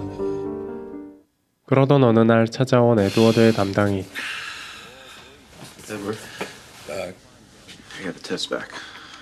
I'll just lay it out, huh? 6 months. Blocking my view. Anyway, Edward, if there's any questions, day or night, you know where to find me. Carter, you want to ask Dr. Holland something? I just wanted to know how I stand, so. 카터는 자신이 언제 죽는지를 궁금해했습니다. 그걸 알게 되면 홀가분할 것 같았죠. 그런데 그게 아니었습니다.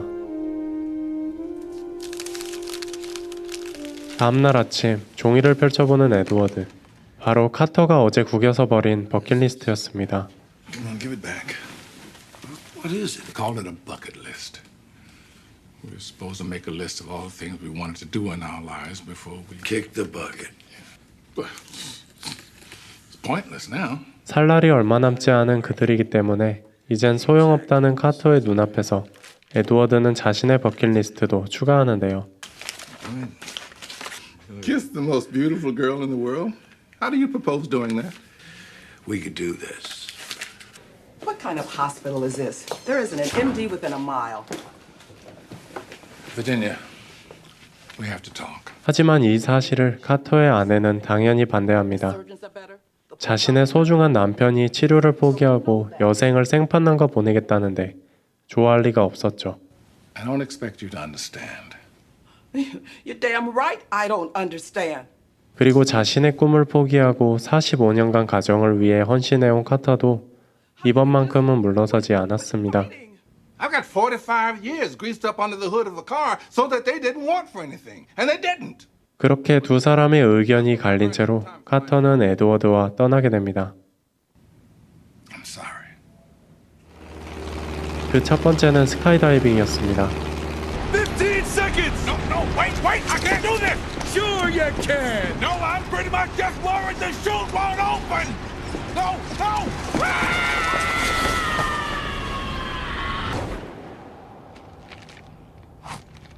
그렇게 문신을 새기기도 하고 No, I couldn't think of anything I wanted to be stuck with permanently. 꿈꿔왔던 차를 몰며 지금까지 중 가장 행복한 표정을 보이기도 합니다.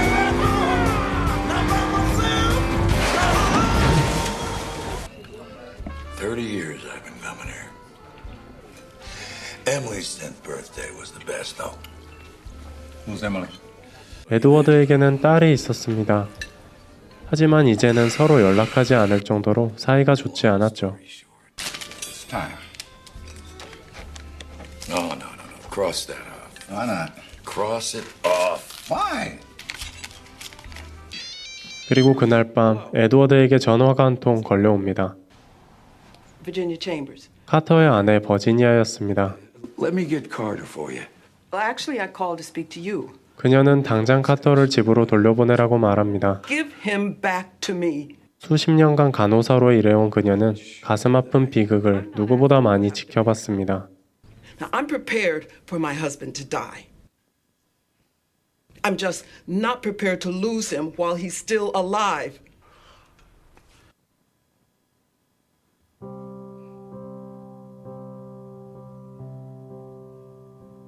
카터의 아내가 신경 쓰였던 에드워드는 그에게 이제 그만 돌아가자는 말을 전합니다. 하지만 처음에는 에드워드의 꼬드김에 넘어갔던 것과 달리 카터에게서 돌아온 말은 오히려 괜찮다는 말이었죠. 그러던 어느 날 카터에게 한 여성이 다가옵니다. 그 여성은 에드워드가 카터의 마음을 돌리기 위해 의뢰한 사람이었습니다. 그녀와 대화를 하던 카터는 곧 에드워드의 작전이란 걸 눈치챘지만 그것과는 별개로 깨달은 게 있었습니다. 그리고 곧장 집으로 돌아가자는 말을 하는데요.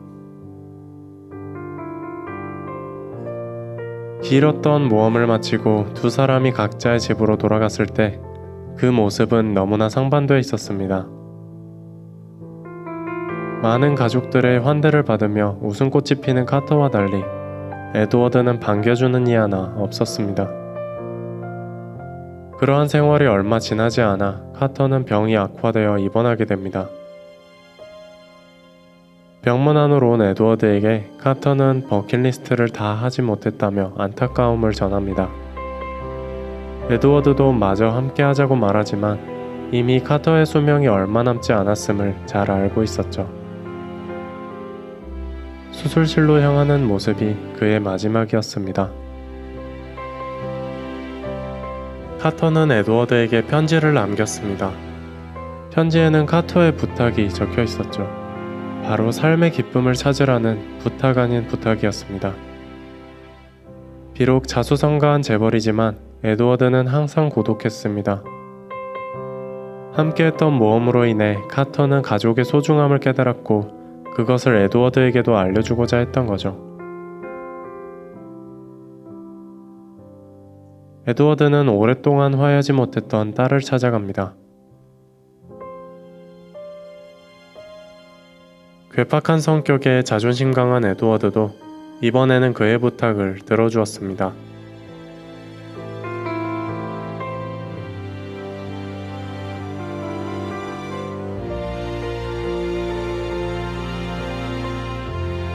또한 카터의 장례식에 찾아가 연설을 하죠.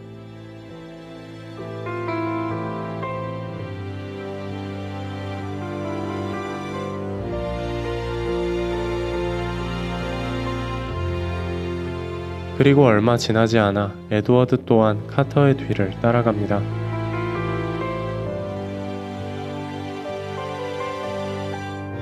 함께했던 버킷리스트의 마지막을 달성하면서요.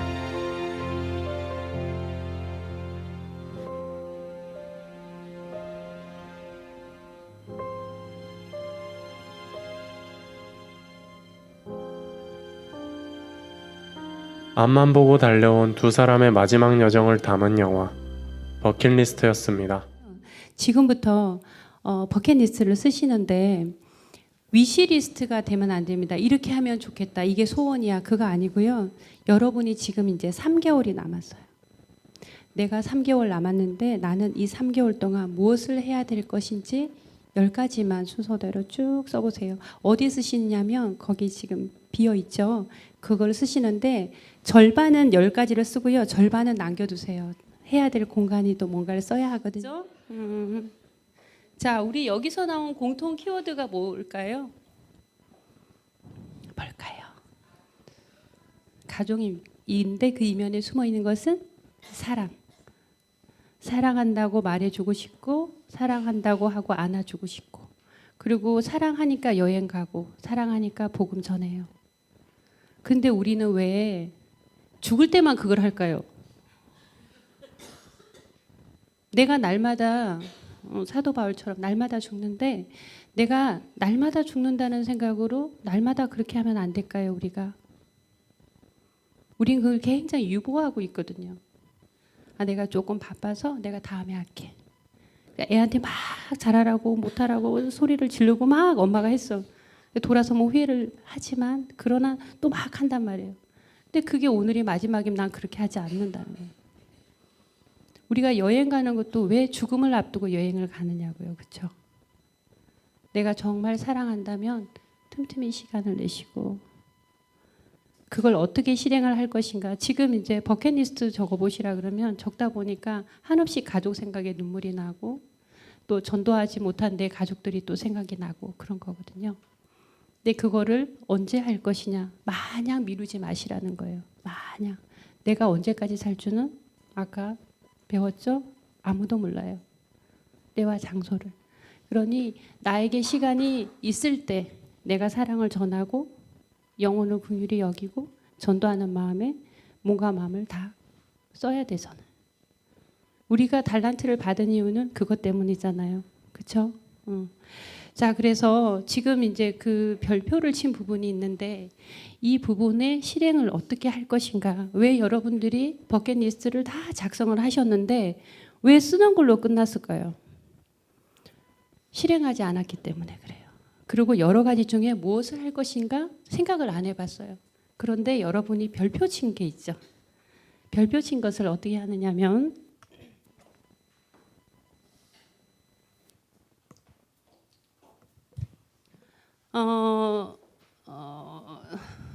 우리가 생각의 기술이라는 그 책이 있어요. 혹시 보신 적 있으실까요?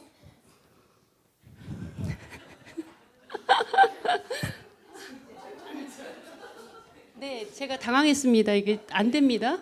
왜 안 될까요? 얘도 흔들어야 될까요? 다음 페이지 넘겨주시면요. 네, 페이지 좀 넘겨주세요. 네, 이거 아까 했고요. 버킷리스트 네 넘겨주시고요. 네, 됐습니다. 만다라트라는 게 있어요. 들어보셨을까요? 만다라트? 만다라. 네, 오늘 문제. 자, 좋아요. 자, 이거 일본의 디자이너 이마이즈미 히로아키가 구상한 건데요. 만다라는 것은 본질의 깨달음의 라예요. 달성, 성취, 아트. 그래서 이거를 그냥 우리가 만다라트라고 발음을 하는데요. 이게 본질을 깨닫는 기술, 목적을 달성하는 기술이다 해서 이게 이제 어떤 이슈가 됐던 거는 밑에 이제 일본의 야구 선수 오타니 쇼헤이라고 94년생이에요. 그런데 17살에 평균 직구 속도가 160km. 박찬호 선수가 161km예요. 그럼 17살이 이렇게 던지는 것은 어마어마한 노력을 한 거예요. 그런데 이제 이 친구가 기자가 인터뷰를 하니까 이 얘기를 한 거예요. 만다라트 얘기를 한 거예요. 그리고 뭐 여자친구하고도 여행 가야 되잖아. 그러죠? 그리고 내 가족에게 믿지 않는 영혼 전도해야 되죠. 여기다 목표를 쓰는 겁니다. 자, 그러면 자, 우리가 일단은 뭐부터 해볼까요? 자, 여자친구하고 여행 가려면 여자친구와 여행 가기 있었잖아요. 가족여행을 할까요? 여자친구가 좋겠죠. 여자친구와 여행 가기가 있어요. 자, 그러면 여자친구랑 여행 가려면 제일 먼저 뭘 해야 될까요? 계획 짜야 되죠. 자, 여기다가 형용사형으로 넣지 말고 명사를 넣는 겁니다. 계획. 그리고 또 뭐가 필요할까요? 돈. 돈. 그리고 시간. 여기 3번 또 장소. 네, 좋아요. 자, 그리고 차. 그쵸. 이동해야 되니까. 제가 막 물어봤는데 막 대답을 잘하시네. 자, 여기. 또 여기. 뭘까요? 자, 이 생각에 멘붕이 오죠. 자, 그래서 지금 여러분들이 이제 여기서 이제 내가 목표를 내가 영혼 진짜 내가 전도 정말 내 고륙 전도 좋아요. 가족 여행 다 좋아요. 그럼 필요한 사항들이 있을 거예요. 명사형으로 다 넣으시고요. 그 다음에 이와 똑같은 것을 몇 개 만드냐면 몇 개 만들어야 될까요? 8개를 만드는 겁니다. 그래서 99, 81에 칸수를 채우는 겁니다. 어마어마하죠. 그런데 그 야구 선수가 그렇게 했다는 겁니다. 자기가 리그에 진입하기 위해서 자기 건강을 자기가 어떤 체력이 돼야 되잖아요. 이 체력이 1번을 다시 여기다 놓고 이와 같은 거를 8개를 만드는 겁니다. 그러면 어떻게 되겠어요? 명확하게 구체적으로 내 목표를 수립할 수 있는 거예요. 이해하셨어요? 그러니까 내가 전도하겠다. 내 가족 전도. 그럼 내 가족 전도하기 위해서 뭐 엄마인지 아빠인지 그러면은 여기다가 엄마를 하나 더 떼서 이렇게 만드는 겁니다. 목표의 엄마. 그리고 엄마를 넣고 그러면 엄마랑 언제 만나야 돼? 뭐 엄마랑 어디 가는 약속을 해볼까? 아니면 엄마랑 어디 공연 갈까? 뭐 이런 계획들이 나오잖아요. 공연이라는 걸 하나 또 떼가지고 가운데 넣고 또 이렇게 돌려봅니다. 그럼 언제 갈까? 어떤 공연이 좋을까? 누구랑 갈까? 이런 내용들이 나오겠죠. 그래서 이 만다라트는요, 우리가 어떤 목표를 수립하고 또 실행하고 진행하는데 굉장히 도움이 되는 거예요. 여기 지금 교회 학교에 이제 우리 교사들도 있으시고 또 내년에 우리 목사님 이제 내년 계획이 2020 계획이 나와야겠지만 그 계획을 수립을 할 때도 여기 가운데 목표가 있고 돌아가면서 이 실행상을 넣고 이거가 또 이 작은 한 부분이 또 목표가 돼서 이렇게 하면요 아마 그 인터넷에 만다라트 기법 뭐 만다라트 계획표 작성하기 이런 거 하면 이렇게 뜰 거예요. 그러면 생각이 굉장히 구체적으로 될 수 있어요. 우리가 리스트를 만들었는데 그렇게 못한 거는 실행 방법을 못 찾고 그랬기 때문에 그걸로 내려앉은 거예요. 내 그림이 내가 정말 그림이 내가 죽고 내 그림이 다른 사람에게 위안과 어떤 치료가 되는 그런 그림이기를 원한다. 그러면 나는 그 작품을 만들어야 되잖아요. 우리 자매처럼. 그런데 누구를 대상으로 하고 어떤 내용을 실을 것인가 또 생각을 해야 되잖아요. 그 누구가 또 누구인지를 또 목표를 넣고 또 하면 모두 81개의 계획을 수립하다 보면 굉장히 계획이 구체적이고 세밀해지면서 내가 실행할 수 있는 단계까지 가요. 모두 이해하셨어요? 그렇게 하셔서 구체적으로 어떤 일이든지 그렇게 하시면 돼요. 그러면 굉장히 도움을 많이 받으실 거고, 내가 생각보다 생각은 많이 하는데 생각 이 생각 저 생각 많이 해요. 바이런 케이티의 4가지 질문이라는 책이 있어요. 거기 보면 그게 내가 드는 생각이 이게 진실인지 아닌지 사실인지 아닌지, 우리는 때로는 생각이 있잖아요. 이렇게 막 생각에 집착해. 어떤 사람이 얘기를 했을 때 야, 저 사람이 정말 그 말 했을까? 라는 생각을 자꾸 하게 되잖아요. 그럼 자기 암시가 돼요. 그리고 그걸 또 믿게 돼요. 그러면서 오해가 일으키고 사람 사이에 굉장히 안 좋은 상황들이 생기게 돼요. 그래서 우리도 생각을 이렇게 생각이 너무 고착하고 집착하지 말고 흘려보내야 될 생각들이 있지만, 이렇게 구체적인 내용으로 우리가 실전으로 어떤 실행해야 되는 것들은 딱 그걸 잡고 실행을 해줘야 되는, 우리가 목표가 정확히 세워지고 실행이 되는 거지, 리스트는 10번 적고 20번 적고 소용이 없잖아요, 그동안에. 그러나 그 리스트가 실행되지 않았던 거는 구체적인 계획이었기 때문이에요. 그래서 오늘 적으셨는데 그거를 내가 늘 언제 죽을지 모르기 때문에 뭐 위기와 불안감을 조성하는 건 아니지만, 그러나 그 기한이 너무 이렇게 멀리 미루지 마시고 유보하지 마시고 그걸 지켜갔으면 좋겠습니다. 우리가 지금 앞에 시간 계속 이제 저를 만나면 이렇게 죽음 얘기를 많이 해야 되고요. 또 오후에 식사하시고 나서도 또 죽는 얘기예요. 그러나 죽음의 특징 중에 또 하나가 뭐냐면, 우리는 죽을 때만 죽음을 생각을 하지요. 너 병 걸렸어. 너 얼마 못 살아. 이렇게 얘기할 때 그때 우리는 죽음을 생각하거든요.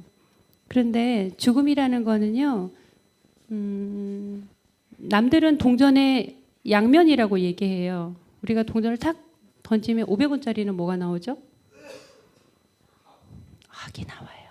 뒷면에는 500원이라고 알려줍니다. 그런데 혹자들은 죽음에 대해서 동전의 양면과 같다라고 얘기하지만 저는 그렇게 생각 안 합니다.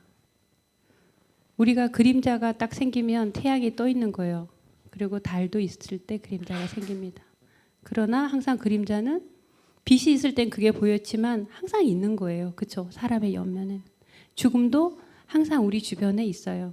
부정적으로 보라는 게 아니라 내가 죽음에 대해서 늘 준비하라. 죽음을 기억하라. 메멘토 모리. 이 이야기가 뭐냐면은 이제 옛날에 로마가 엄청나게 정복하고 그랬을 때, 로마가 나가서 전쟁에서 이기고 돌아올 때 노예들이 외쳤던 소리가 있어요. 메멘토 모리. 뭐예요? 너희도 죽는 걸로 기억하고 너무 승전가를 높이 부르면서 자만하지 말라는 뜻이에요. 전쟁에서 승리하고 돌아온 장군들에게, 장수들에게 뒤에 노예들을 세워서 메멘토 모리를 외쳐. 너희도 죽는 거를 기억하라는 뜻이에요. 그런 것처럼 죽음은 항상 우리한테 있는 거거든요. 근데 우리는 왜 그것을 항상 유보해 놓고 저 멀리 떨어뜨려 놓고 그렇게 살고 있을까요? 동전의 양면이 아니고요. 내가 오른팔이 있으면 왼팔이 있는 거하고 똑같아요. 시계 분침이 있으면 초침이 있고 시침이 있고 다 한 이 평면 위에 그대로 진행이 되는 거니까 이걸 나누어서 생각하지 않았으면 좋겠어요. 그래서 우리가 죽음을 맞이하는 죽음의 특징도 있었고 죽음을 어떻게 생각하는 걸 앞에서 봤어요. 그런데 우리가 이 죽음학을 하면 우리가 꼭 기억해야 둘 사람이 한 사람이 있는데 바로 키블러 로스라는 사람이에요. 스위스의 정신과 의사예요. 그런데 이 사람은 임종에 가까운 사람을 1000명 이상 임상 실험을 했어요. 어떻게 당신이 지금 죽음에 이르렀는데 마음이 어떤지 그런 거를 다 임상적으로 얘기를 하게 하고 실제로 애도는 어떻게 하는 것인가. 그분이 한 말 중에 여러 유명한 말이 있지만 죽어가는 사람은 죽은 사람이 아니라는 겁니다. 우리는 죽어가는 사람을 보고 죽은 사람 취급을 합니다.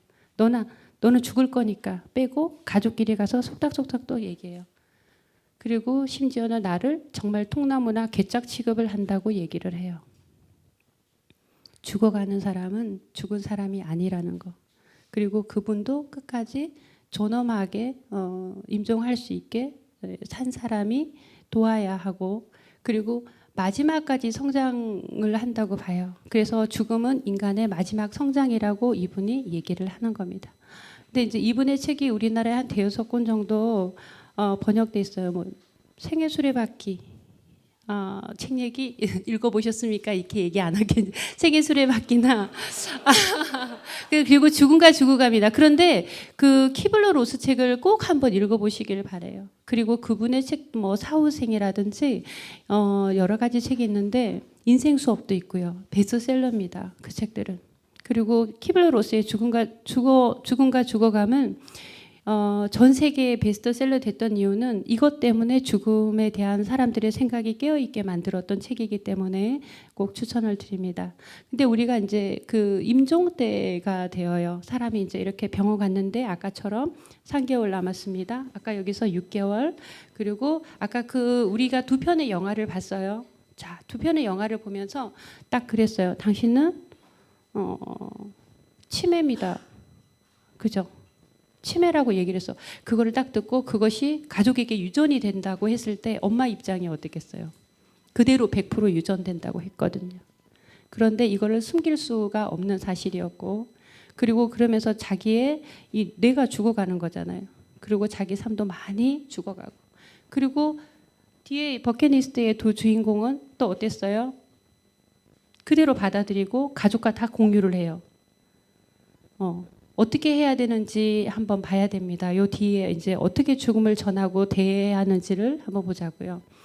이제 처음에 아까 그 주인공이 당신이 이제 1개월 뭐 1년 남았어. 당신 6개월 남았어. 이렇게 얘기했어요. 그리고 아까 제일 첫 장면이 이게 자동차 수리하고 정비하던 그 장면이죠. 그리고 전화를 받은 거잖아요. 병원에 갔는데 당신이 암이고 1년을 못 삽니다라는 얘기를 들었다는 거예요. 그러면은 이 사람이 어떤 생각이 들었을까요? 아니야, 이거 잘못된 거야. 그래서 이제 포항에서 진단을 받았어. 이 사람이 뭐 지방병원이라서 그래. 그리고 이제 서울에 있는 병원을 왔어. 그 서울에 이제 대학병원 오래 걸려 있잖아요. 또 한 이제 뭐 20일 이렇게 해가지고 또 결과가 나왔는데 우리 병원에서 해줄 게 없습니다. 이랬다고. 근데 이 사람이 어떻게 했냐? 가다가 차 안에서 죽어요. 실제로 있었던 일이에요.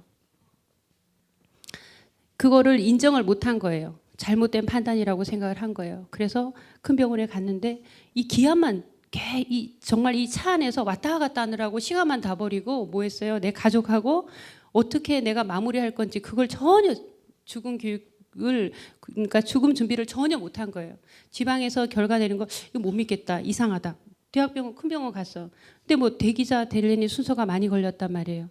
그리고 이제 그 당신이 할 게 없습니다. 그리고 내려가는 차 안에서 돌아가신 거예요.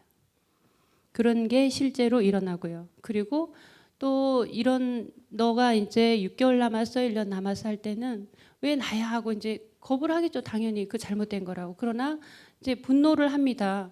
왜 하필이면 나야? 다른 쟤도 잘 살고 얘도 잘 사는데 왜 나야라고 나는 분노를 합니다.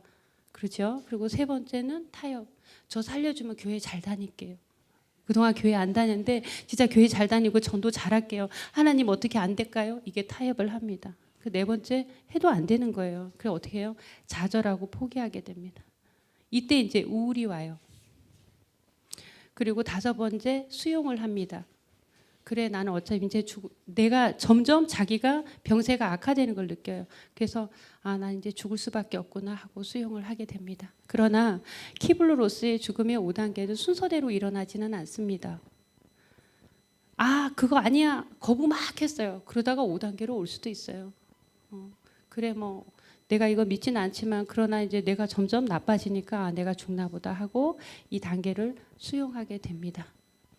자, 이래서 우리가 죽음에 이런 5단계가 있는 동안에 우리가 또 하나 거쳐야 될 게 있습니다. 자, 이게 뭐냐면은 내가 진단을 받았어요. 그랬는데 이렇게 얘기하는 거예요. 대화가 단절된 닫힌 체계라고 하는 것은 뭐냐면 왜 죽어가는지 아무도 말을 안 하는 거예요. 그러니까 아버지가 폐암 진단을 받았어. 그랬는데 엄마하고 딸하고 아들은 생각을 합니다. 이 얘기를 어떻게 해? 아버지가 실망하실 거야. 아버지한테 어떻게 이런 얘기를 해? 그리고 아버지한테는 또 얘기합니다. 아빠 좀 있으면 좋아진대. 좋은 약, 좋은 치료 받으면 아빠 나아질 수 있어요. 이렇게 얘기를 한단 말이에요. 절대로 본인한테 알려주지 않습니다. 이게 닫힌 책이에요. 그러나 여러분 이거를 우리가 조사를 하면 실제로 내가 그 아버지가 아니면 부모님이 어떤 진단을 받았어요. 그리고 한 6개월 남았다라고 얘기를 했을 때 아버지에게 솔직하게 알려드려야 된다고 생각하시는 분 손 들어보세요. 말 안 해야 된다. 없죠. 모른 척한다.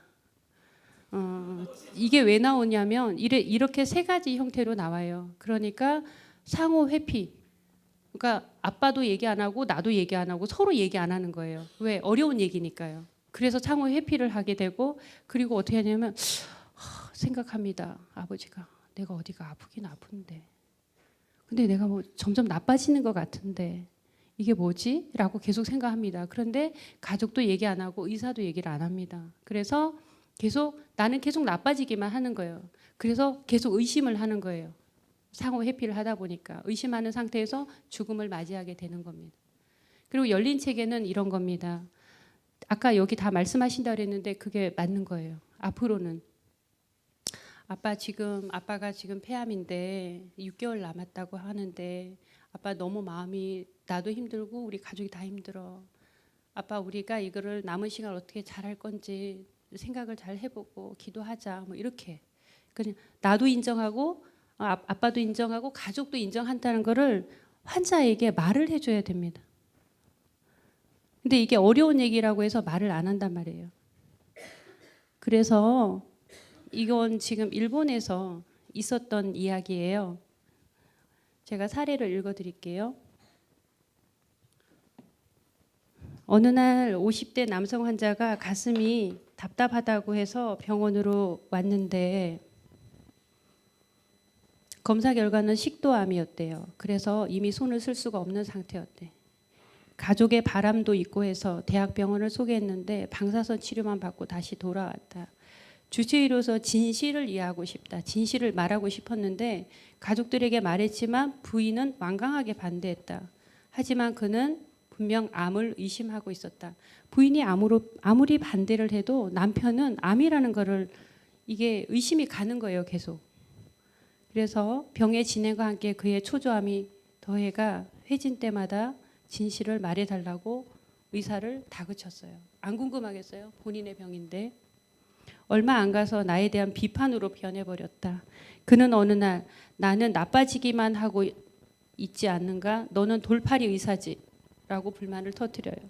나는 그저 묵묵히 듣고 있을 뿐이었다. 그의 얼굴은 뭐라 말할 수 없는 불신으로 가득 차 있었다. 그와의 골은 깊어만 가고 그의 무거운 짐을 함께 나누지 못하는 괴로움으로 고민했다. 그의 병실로 향하는 발걸음은 점점 무거워질 뿐이다. 가족이 말하지 말라니까 의사는 전달하지도 못하고 자기는 돌팔이가 돼가는 상황인데요. 그로부터 약 1개월 후 그는 숨을 거두었다. 죽음에 대한 아무런 준비도 시키지 못한 채 인생은 끝나게 됐다. 사실이 마지막까지 후회로 남았다. 그에게 있어서 한 번뿐인 인생인데 돌이킬 수 없는 일을 해버린 것이다. 이에 대한 반성을 계기로 사실 통보를 알리는데 반대하거나 주저하는 가족에게는 더욱 적극적으로 설득했다. 이 책이 지금 그 의사가 쓴 책이에요. 근데 이분은 이제 미국에서 공부를 하고 왔기 때문에 굉장히 열린 사고를 하는 사람이었는데 그래서 분명히 전해야 이 사람이 죽음을 준비할 수 있는 시간을 가족과 화해할 수 있는 시간을 그런 시간을 주기를 이 사람이 말을 했지만 사람들이 그것을 수용하지 않은 거예요. 그랬더니 결국은 죽음 준비도 하지도 못한 채 1개월을 그냥 왜 뭐지? 라고 계속 의심하면서 준비도 못하면서 가족과 제대로 대화도 못 나누면서 죽음을 마무리하게 되는 상황인 거예요. 이래서 지금 이렇게 제 얘기 중에 3가지 유형 중에 열린 체계 서로 오픈형으로 이야기를 하는 것이 가장 바람직하고 또 이제 우리 성도님 오늘 이제 교육을 받으셨으니까 주변에서 그런 걸로 고민이 될 수 있어요. 그러면 말씀을 해주셔야 가족이랑 환자가 서로 준비할 시간이 있는 거지 그걸 나중에 아빠 괜찮을 거예요. 아빠 곧 나을 거야. 이게 약이 좀 독해서 그런가 봐. 우리는 별의별 말을 다 해요. 그러나 그것은 아무 소용이 없는 이야기예요. 그래서 가장 좋은 방법은 오픈형이다. 지금 어떤 상황인지 잘 알려주시고 그래야지만 환자도 준비할 수 있는, 마음에 준비할 수 있는 시간을 주는 거고요. 말을 하지 않는다는 것은 오히려 그 가족에 대해서 기회를 박탈하는 겁니다. 그거는 내가 해야 할 일을 못하게 하기 때문에 박탈이라고 보면 됩니다. 자, 그 다음에 어제 목사님께서 안락사를 말씀을 하셨어요. 자, 안락사를 말씀하셨는데 여러분들이 이해하는 안락사가 있을 거고요. 매스컴을 통해서 많이 보셨을 텐데 사람이 아니고 우리가 반려동물을 안락사하는 걸 보셨을 것 같은데요. 예, 비슷한 수준입니다. 불치의 중병에 걸린 등의 이유로 치료 및 생명 유지가 무의미하다고 판단되는 생물에 대해서 직간접적으로 생물을 고통 없게 죽음에 이르게 하는 행위를 말한다. 아무리 그래도요, 고통이 없지 않습니다. 사람에게도 정맥 주사를 통해서 하기 때문에 고통이 왜 없겠어요? 있는데요. 이렇게 불치의 병, 중병에 걸려서 치료가 안 되기 때문에 무의미하다고 생각을 해서 하는 부분이 이제 뭐 반려동물의 안락사는 가끔 보셨을 텐데 사람에게도 진행이 된다. 근데 안락사가 허용된 국가가 2002년 네덜란드가 최초로 합법화, 어저께 이제 목사님 말씀하셨지만 네덜란드가 가장 최초로 합법화를 합니다. 그래서 벨기에, 룩셈부르크, 네, 스위스 있는데 그 가로치고요. 콜롬비아, 캐나다까지입니다. 가로치고 조류작살 X, 뭐 적극적인 안락사 X라고 한 것은 뭐냐면 나머지 벨기에나 그 다음에 콜롬비아나 캐나다는 조력 자살과 안락사가 적극적인 안락사가 다 됩니다. 조력사는 뭐고 적극적인 안락사는 뭐지?라고 할 수 있죠. 적극적인 안락사는 이제 이 사람이 더 이상 무의미하다, 연명의 의미가 없다 했을 때는 병원에서 처치를 하는 겁니다. 적극적으로. 그런데 저 조력 자살은 뭐냐면 의사를 통해서 조력 자살을 하게 돼요. 그래서 어떤 부분이 있냐면 조력 자살 중에서도 능동적인 게 수동적이 있어요. 능동적인 거는 뭐냐면 의사가 약을 처방해 줍니다. 의사는 약을 처방만 해 줍니다. 자기가 먹어야 되겠죠. 어디 가서. 그리고 수동적인 거는 자기가 마지막에 이렇게 눌러야 됩니다. 그 아까 영상 그 제인 구달 영상이 있어요. 104세에 밑에 보시면 데이비드 호주 과학자인데 104세가 됐어요. 이분이 100세까지 논문을 쓰신 분이에요. 근데 104세가 되니까 당신이 뭔가를 혼자 하는 게 굉장히 부자연스럽고 힘들어요. 그래서 호주에서는 이 안락사와 그 다음에 조력자살 이게 다 안 되기 때문에 호주는 안 돼. 예전에 그 밑에 나오지만 예전에 96년도에 법제화되었다가 폐지가 됐어요. 그 바람에 데이비드 구달 박사가 굳이 스위스까지 가서 작년에 안락사를 했던 것이 지금 제가 아마 영상이 나올 겁니다. 그래서 이게 우리가 좀 종교적인 관점에서 신앙적인 부분에서 생각을 하셔야 되는 부분입니다. 이 부분은 사람의 생명을 하나님이 주신 그 때에 창조자 하나님의 그 때에 우리가 왔다가 또 부르시면 가면 되는데 이것을 인간의 손을 빌어서 목숨을 연명을 이제 그만하겠다. 그래서 결국 그 제인 구달 박사는 자기 팔에 여기 주사 바늘을 그러니까 주사기를 자기가 누르게 되는 상황이에요. 그래서 자기가 눌러서 하는 조력 자살이 되는 거예요. 104세이고 내가 어떤 이분이 병에 걸린 게 아니에요. 그리고 뭐 치매도 아니고 자연의 어떤 그 노세에 의해서 그러나 이제 죽음을 자기가 본인이 선택했다는 측면인데요. 그래서 이 부분은 우리가 신앙 안에서 재해석을 좀 해야 되는 부분입니다. 그래서 현재 진행되고 있는 부분이 있기 때문에 제가 알려드리기 위해서 이 부분을 지금 준비를 한 거고, 미국 같은 경우도 오레건주, 뭐 워싱턴, 뉴멕시코, 몬태나 쭉 있는데 하와이가 가장 또 최근에 안락사를 할 수 있는 걸로 됐고요. 그래서 이제 다른 주에 있던 사람들은 안락사 허용이 안 되기 때문에 안락사가 허용이 되는 오레건주나 하와이, 캘리포니아, 버몬트로 2주에 와서 안락사를 신청하게 되는 겁니다. 근데 이게 조건이 다 있어요. 안락사가 그냥 뭐 내가 살기 싫어서 그런 거 아니고요. 이 기준이 뭐냐면 일본 같은 경우도 이제 좀 그런 부분이 있는데 생명 연한이 6개월, 그리고 치료가 안 되는 거, 그리고 극심한 고통이 있는 거, 그런 조건들에 합당해야 되고 가족의 동의를 다 받아야 됩니다. 그래서 내가 죽고 싶어요 하는 그런 뜻이 아니고 최근에 지난달에 연대에서 이제 포럼이 열렸는데 대만은 어디까지 와 있냐면 치매 아시죠? 아까 우리 치매 영상을 봤는데 그 치매가 중증이 되게 되면 내가 누군지 모르잖아요. 아까 여기처럼. 그런데 이제 치매 전문 병원에 가보신 분 안 계시겠죠? 치매 전문 병원에 가면 인간적인 그런 모습은 거의 찾아볼 수 없으실 겁니다. 팔 다리를 다 묶어 놓기도 하고 이제 하니까 이제 그분들은 이제 막 이게 행동 반경을 예측할 수 없는 부분들이 또 있기 때문에 어쩔 수 없다고 말을 하지만 그 안에 가서 내 부모가 그런 모습으로 있게 되면 너무너무 슬플 거잖아요. 예, 그래서 그런 부분 때문에라도 대만에서는 치매 부분에서도 안락사가 허용이 되는 것을 조심스럽게 지금 지금 법안을 어떻게 할 건가 하는 그까지 가 있는 상황이에요. 왜냐하면 인간의 존엄이라고 하는 것에 전혀 찾아볼 수 없는 상황들이잖아요. 팔다리가 다 묶여서 내 의사도 없고 내가 누군지도 모르고 그러다 보니까 그분들을 뭐 사랑으로 대해준다 굉장히 어려운 이야기예요. 그 포럼에서 그 연대 그 연세 의료원 원장을 지내신 분이 오셔서 말씀을 하시는데 그분이 지금 골든 에이지라는 그런 그 어떤 행사 단체를 운영하고 계신데 그분이 그런 말이에요. 내가 나이가 80이 넘었다. 그런데 내 이 친구들 다 만나고 친구들 다 의사고 이런데 이 문제에 대해서 안락사에 대해서 굉장히 심각하게 고민해봐야 된다. 내 친구가 이제 그 치매 전문 병원을 하는데 내가 병원에 한번 갈게 그러면 오지 말라 한대요. 친구가. 그 모습을 보여주기 싫은 거예요. 그 병원에 운영되는 그런 모습들을. 그 정도로 의사의 눈에서 봤을 때도 그것은 인간적이지 않은 부분이 많다 이런 거예요. 그래서 이제 지금 세계 최초로 처음으로 이제 대만에서 그 문제에 대한 제기가 좀 있고요. 안락사는 이렇게 서서히 나라가 그러나 이제 뭐 영국이나 지금 스위스로 가장 많이 오는 나라가 영국이라고 해요.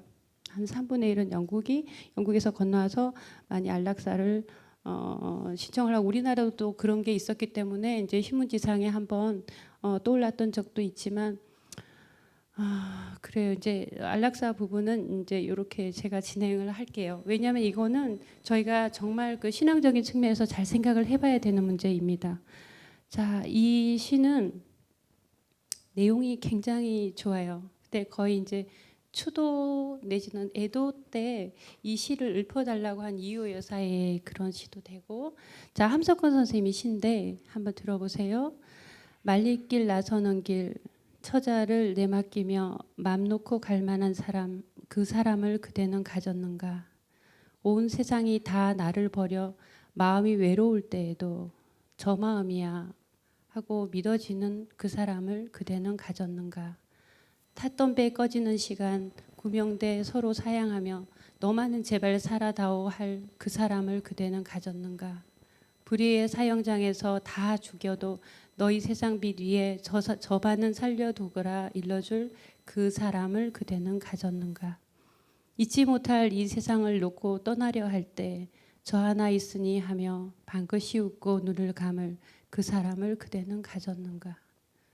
온 세상의 찬성보다 아니 하고 가만히 머리를 흔들 그 한 얼굴 생각에 알뜰한 유혹들을 물리치게 되는 그 사람을 그대는 가졌는가. 이런 분을 가지신 분? 예, 굉장히 멋진 시라서 제가 적어봤고요. 제가 이제 이게 12시 반까지죠, 목사님? 그러면 그 다음 거 잠시 이어갈게요. 자, 제가 오해하려고 했던 부분은 어떤 부분이냐면 호스피스에 대한 이야기예요. 호스피스. 우리가 호스피스 이야기를 참 많이 듣는데요. 우리가 호스피스 병동을 관심 있게 앞으로 포항에 호스피스 병동이 그렇게 많지 않은 것 같아요. 그런데 관심 있게 오늘 수업 이후로는 가급적이면 호스피스 봉사를 많이 해보시라는 것을 제가 권해드려요. 왜냐하면 호스피스에 오시는 분들은 우리나라 데이터 기준으로는 데이터는 2주입니다. 14일. 오시면은 14일 평균입니다. 그리고 제가 보니까 2달 정도 되시는 분도 있습니다. 제가 호스피스 병동에 이제 한 6개월 정도 이제 봉사를 해봤는데요. 항상 밖에서 보는 거하고 안에 들어가는 거는 굉장히 큰 차이가 있습니다. 그래서 정말 그 죽음에 이르는 과정을 봉사하시면서 지켜볼 수 있고요. 그리고 삶이 더 밀도가 높아집니다. 봉사를 해보시면. 이분이 이제 그 죽음을 맞는 모습을 이제 이렇게 봉사하는 과정에서 지켜보게 되면서 제가 간단한 소감을 드리면 처음에 내가 일을 할 수 있을까? 그거였고 둘째는 기도하게 돼요. 호스피스 병동에 계시는 분들이 대부분 보면 지금 현재 우리나라 구조상 입원형이라고 해서 암 환자만 현재 입원할 수 있어요.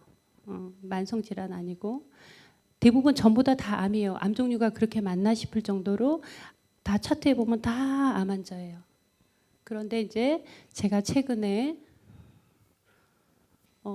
제가 이 환자를 딱 봤는데 차트를 보니까 나이가 37이라고 되어 있어요.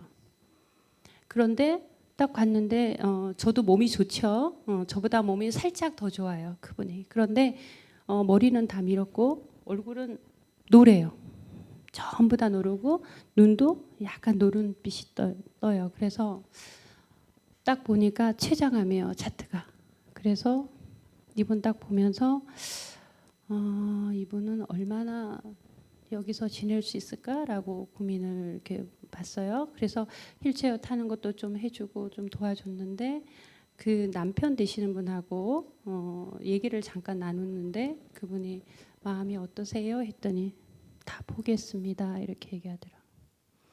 그래서 언제 진단을 받으셨어요? 했더니 이분이 지금 2아이가 있고 막내를 출산했다는 거예요. 그런데 제가 이분을 뵌 게 지금 추석이 우리가 9월인가요? 추석 있는 그 달인데요. 3월 달에 아이를 출산했어요. 3, 4, 5. 그쵸? 그러면 이제 6월 되면 이제 딱 100일이 살짝 지났겠죠. 그런데 이제 출산을 했는데도 이게 전체적으로 뭔가 붓기도 안 빠지고 좀 이상한 거예요. 병원을 갔더니 이미 췌장암 말기 판정을 받은 거예요. 그런데 이 엄마가 모유 수유를 했어요. 그래서 제가 그러면 큰애 얘가 셋째라고 하니까 큰애 둘은 어떻게 그랬더니 할머니가 보신다고 해요. 친할머니가 둘이 애를 보고 이 셋째는 너무 어리죠. 지금 100일이 막 지났으니까. 그래서 남편 이제 누나 고모가 이 아이를 본다는 거예요. 그런데 이제 췌장암이고 말기고 자, 이 상황을 어떻게 해야 되나 막 너무너무 신경이 쓰이는 거예요. 집에 가도 한 번 더 이 환자를 보고 그래서 이제 조금만 더 했는데 결국은 병원에 온 지 3일 만에 돌아가셨어요. 우리가 생각을 해봅니다. 사람은 무엇으로 사는가? 네, 톨스토이. 사람은 무엇으로 사는가?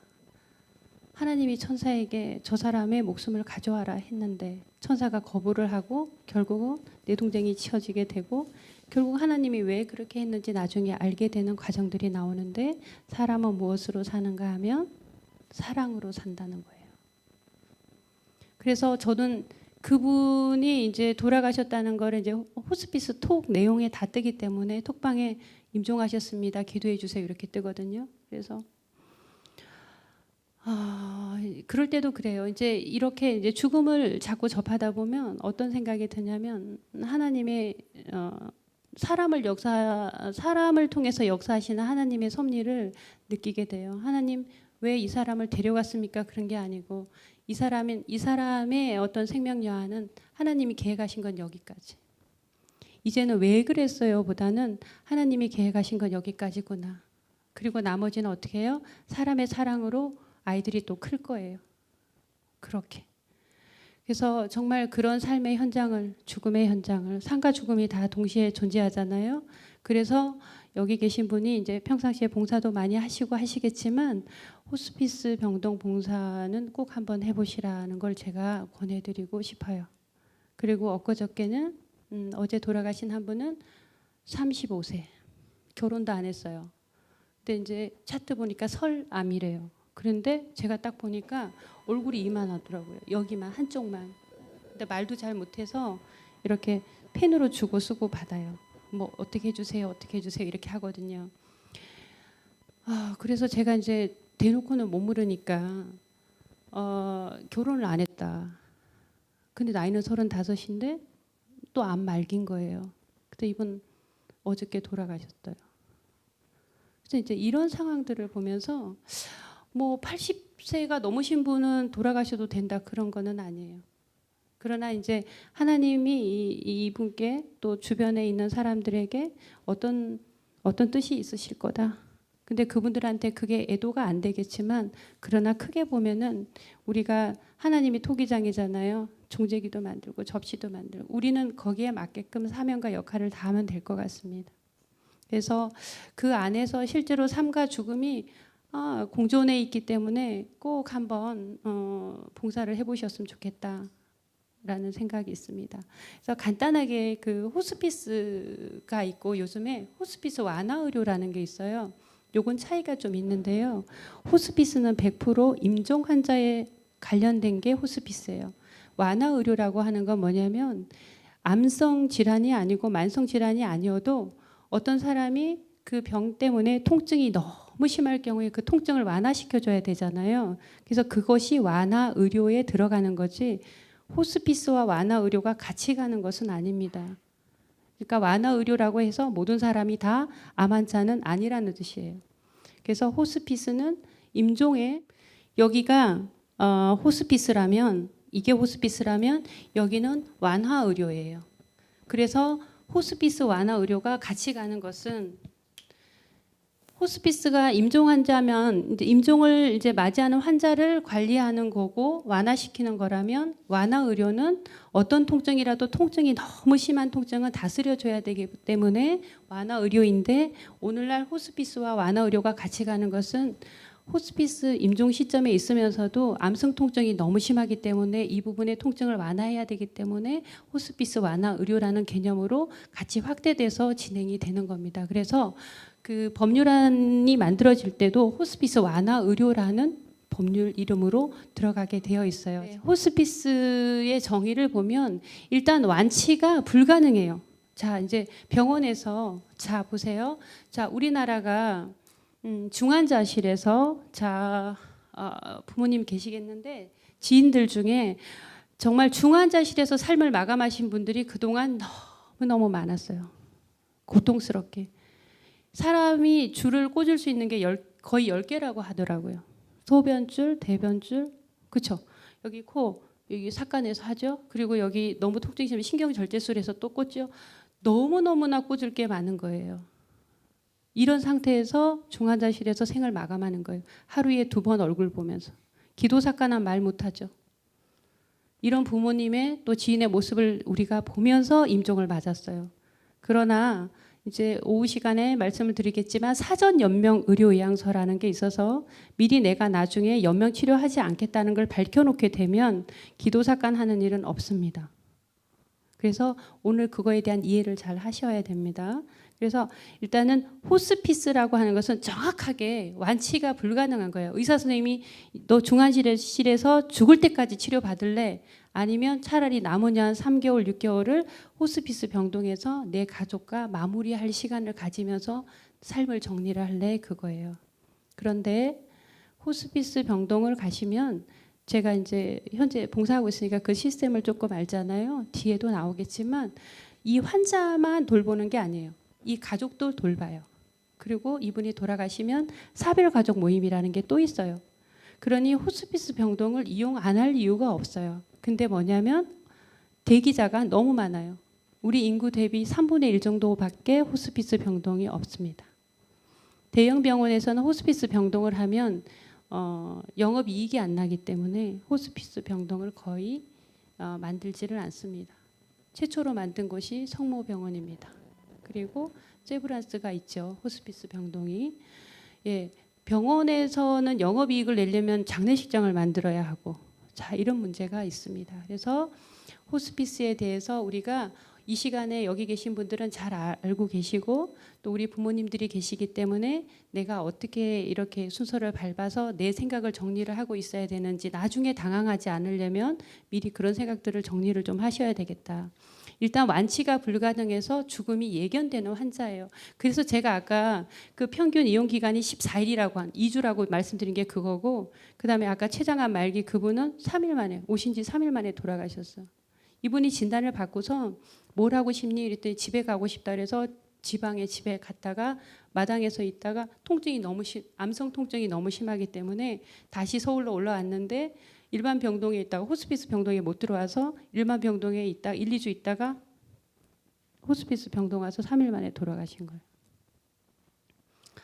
그래서 우리가 이제 그 오늘 배우게 되면 정말 우리가 정말 존엄한 죽음, 우리가 임종을 어떻게 맞아야 될 것인가. 내 나이가 뭐 30이고 40이라도 그러나 우리는 모르잖아요. 우리 교회에 어떤 청년이 있냐면 제가 교회 갔을 때 이 친구가 고등학생이었을 거예요. 그런데 이제 백혈병이에요. 그래서 진짜 온 교회가 그 자매를 위해서 정말 기도 열심히 했어요. 모든 예배 때마다. 그래서 이제 그 친구가 백혈병이 원래는 잘 이렇게 뭐 낫는 그런 부분이 아니잖아요. 근데 조금 건강해졌어요. 그래서 교회 왔다 갔다 하고 또 뭐 이제 어린이집 뭐 보조교사 이런 것도 하고 이랬다고요. 그랬는데 그 와중에 한 3, 4년 지나서 유방암, 자궁암 또 내서 또 이렇게 항암 치료 계속했어요. 그래서 항암 치료 어느 정도 했어요. 사람이 걸어다니나 아니면 이렇게 어디에 붙어 있는 정도로 말랐어요. 그래서 그거를 항암 치료를 하니까 머리 다 빠지고 이렇게 됐거든요. 항암 치료에서 어느 정도 됐어요. 근데 제가 2달 전에 들은 소식은 또 다른 암이 왔어요. 근데 이 암은 이게 예후가 좋지 않아서 이 암은 이렇게 통증은 없는데 한 번 오면 이제 죽는 거예요. 그건 손을 쓸 수가 없는 거예요. 그래서 이제 의사 선생님이 물어보더래요. 항암 치료 하겠냐 했더니 이 친구가 지금 25, 6이거든요. 결혼할 사람도 있고 그런데 근데 그 친구가 뭐라고 얘기했냐면 저는 항암을 포기하겠습니다. 그랬어요. 자기가 지금 백혈병부터 시작해서 항암 치료, 자궁 유방 다 하고 지금 또 항암 치료해야 되잖아요. 그러니까 자기는 이제 치료 안 받고 죽겠다고. 그래서 서울대 병원에서 통증이 오면 그때는 달려와야 된다. 왜? 통증이 너무 심하니까요. 제가 듣기로는 그 암성 통증이라는 게 사실 나중에 뼈로도 전이가 되고요. 제가 보면 막 많은 출혈과 뭐 진짜 많은 분비물들이 나오고요. 병실에 들어가면 이게 약간 썩는 냄새 같은 거 있죠. 그게 나요. 왜냐하면 피부나 이런 조직들이 제 기능을 못 하고 그렇기 때문에 굉장히 이제 역한 냄새도 많이 나고 해요. 그래서 이제 봉사자들이 기도하고 들어가는 거예요. 그런 냄새로 인상을 쓰지 않고 정말 우리는 하나님 믿는 사람이니까 하나님 믿는 사람답게 마음에 내가 주는 거는 내가 너에게 줄 수 있는 건 사랑밖에. 그리고 오늘 이 순간이 내가 너에게 마지막이 될 거다. 항상 그런 마음으로 저는 이제 봉사를 하게 됩니다. 왜? 제가 봉사하고 왔는데 이분이 돌아가실 수 있기 때문에. 그래서 이제 정말 그 하나님의 사랑만 전해야 되는 그런 상황들입니다. 우리가 보면. 그래서 꼭 한번 해보시라는 건데, 그 청년은 그래서 포기를 했습니다. 그래서 병원에서 통증이 너무 심하면 달려와라 이렇게 얘기를 했고, 이제 전이 되고 이러면은 그 통증을 저는 이렇게 들었어요. 이렇게 칼이 이렇게 꽂혀 있으면 그 위를 발을 밟고 딛고 간다라고 하는 그 정도의 통증이 상상 가십니까? 그런 극심한 통증이라는 거지요. 그래서 그런 극심한 통증을 어떤 아까 제가 말씀드린 통증에 대한 완화를 받지 못하고 견딘다는 거는 너무너무 힘든 일이에요. 그래서 패치도 묻히고 진동성 마약 그런 것도 하고 처방하고 그래도 이제 안 되면 정말 너무너무 그 약으로도 안 되는 것이 있다 이렇게 얘기하지만 거의 호스피스 병동에서는 99% 다 통증을 잡습니다. 완화 의료가 됩니다. 그래서 오히려 이제 이따가 영상도 하나 보시겠지만 이렇게 이게 마지막 순간을 통증도 다스리고 가족과 더불어 내 임종을 준비하는 것이 정말 존엄한 삶이 아니냐라는 그런 측면입니다.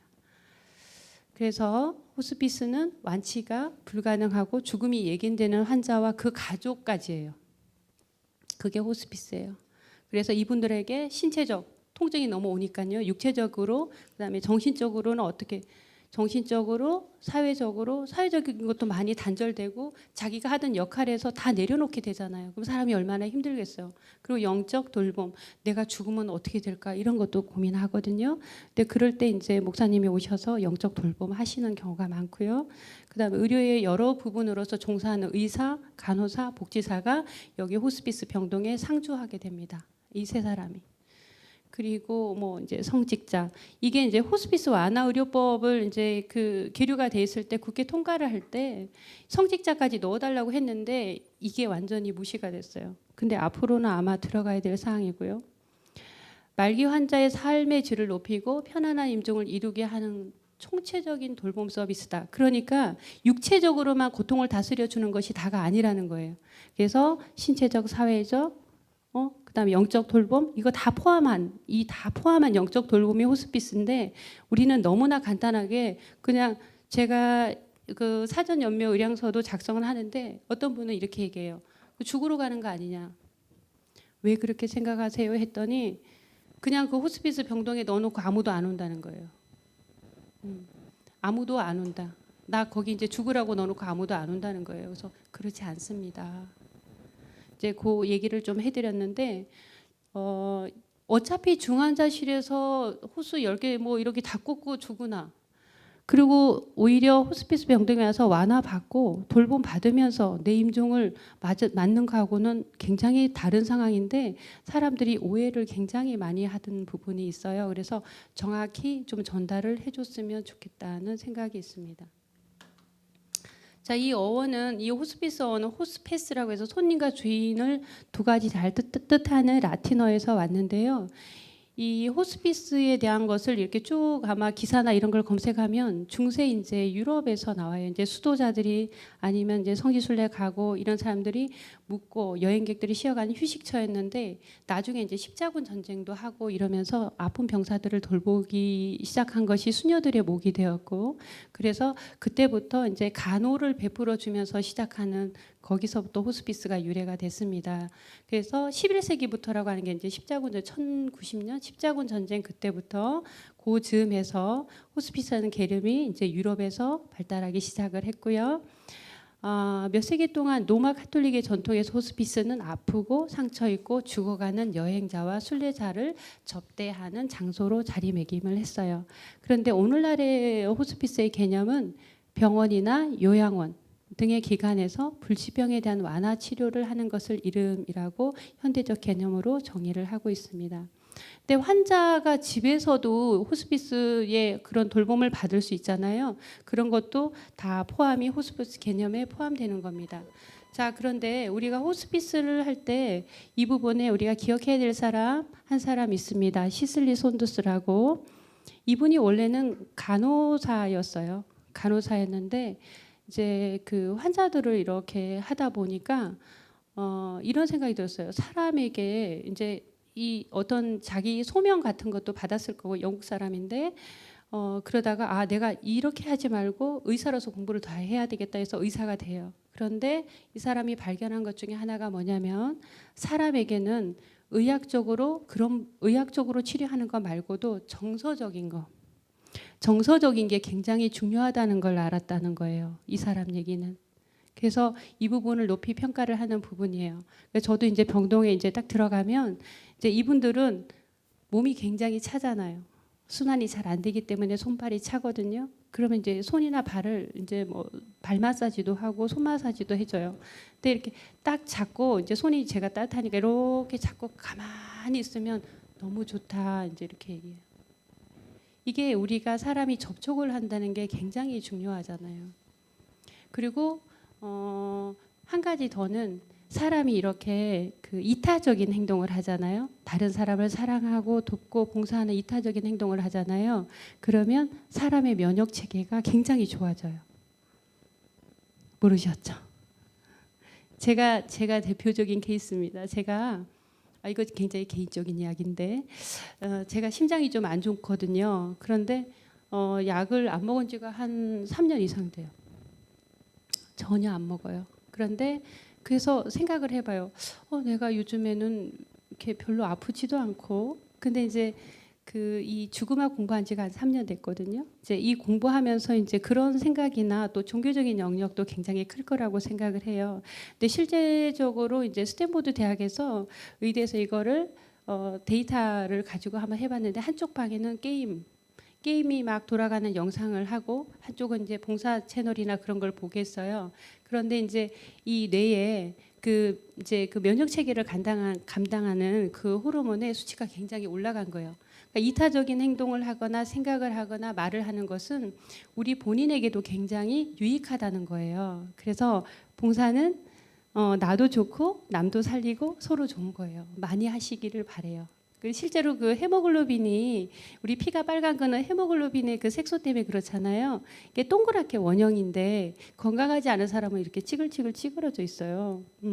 그래서 이런 여러 가지 면역 체계라든가 그런 걸 좋게 하기 위해서는 좋은 생각 많이 하고 좋은 선행도 많이 하고 봉사도 많이 하면 좋을 것 같습니다. 이건 제 개인적인 경험입니다.